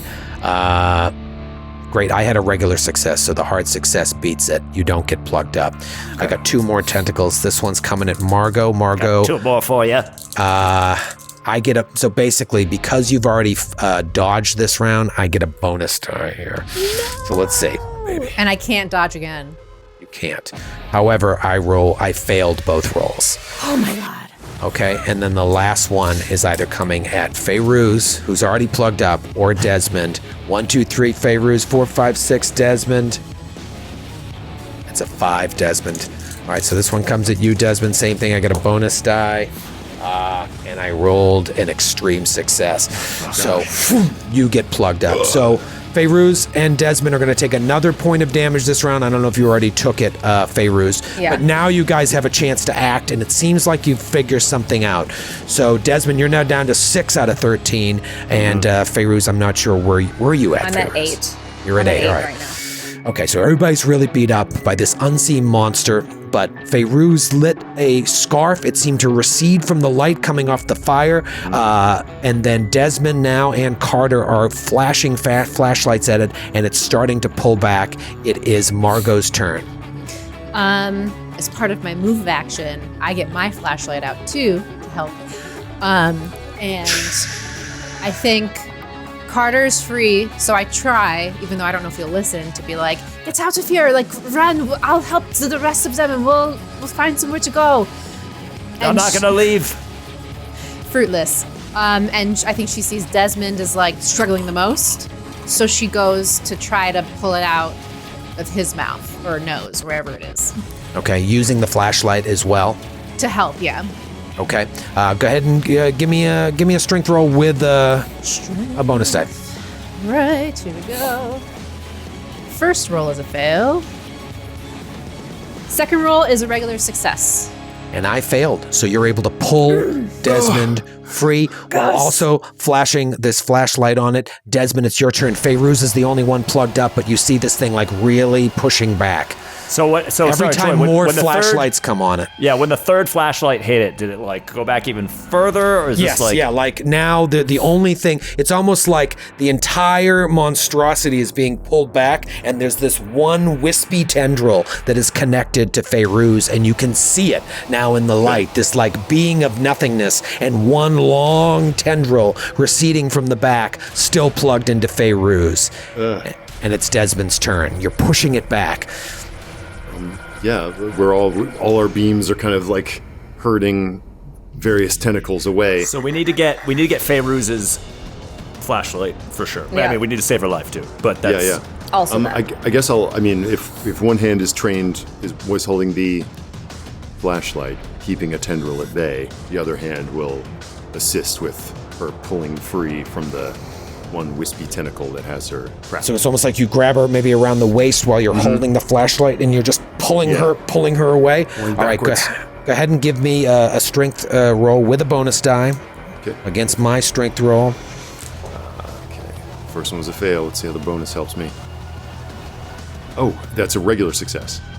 I got a hard success. It still holds on. However, Feyruz now has the chance to get multiple bonus die on her turn. It is your turn, Feyruz. He's still pulling you, so you have that added thing, but you also don't have your flashlight up yet. What do you do? I don't. So I'm gonna if as my movement, if I could take out my flashlight, because I'm sure that scarf is burning down. Yeah. Take out the flashlight, and with the other hand, just kind of yank that tendril out of me. All right, give yourself 2 bonus die because you've got Desmond helping you and the flashlight. Whoa! I think that means it would be a 5, right? That would be a 5. That's a 5. I rolled a 5. Under 75? Under 75. I had a hard success, and your extreme success beats it. You pull it away, and this is what happens. You pull it away, your flashlight goes up, and it's like, I said Ghostbusters, that's really what happens. So you guys cross the streams, and this thing just like... And the fog in the entire area dissipates. And you're... Exactly, actually. Yeah. Oh, busting does not make me feel good. I'm joking. All of a sudden, the entire street can be seen, almost. I mean, there's still a fog in the area. It's London in the 1920s, but whatever this was, this extraterrestrial something was commanding the thickness in the area. You see it scream and just explode into like nothingness, like it left this plane of existence. Right then. Run? Run! What direction are we going? And this way. And I'll run towards the apartment and just imagine like up some stairs, slamming door. Click, click, click, click. Click, click, click, click. You shut the door. You take a breather. You turn on the light to your apartment, and the entire apartment has been ransacked. Your shelves have all been turned over. All of your drawers have been emptied. Your bed has been stripped and flipped upside down. It doesn't take long before you to realize that everything you took from Hanson Manufacturing is gone. And we'll see you next week. Shit! Bastards. I have no words. Wow. Fuck!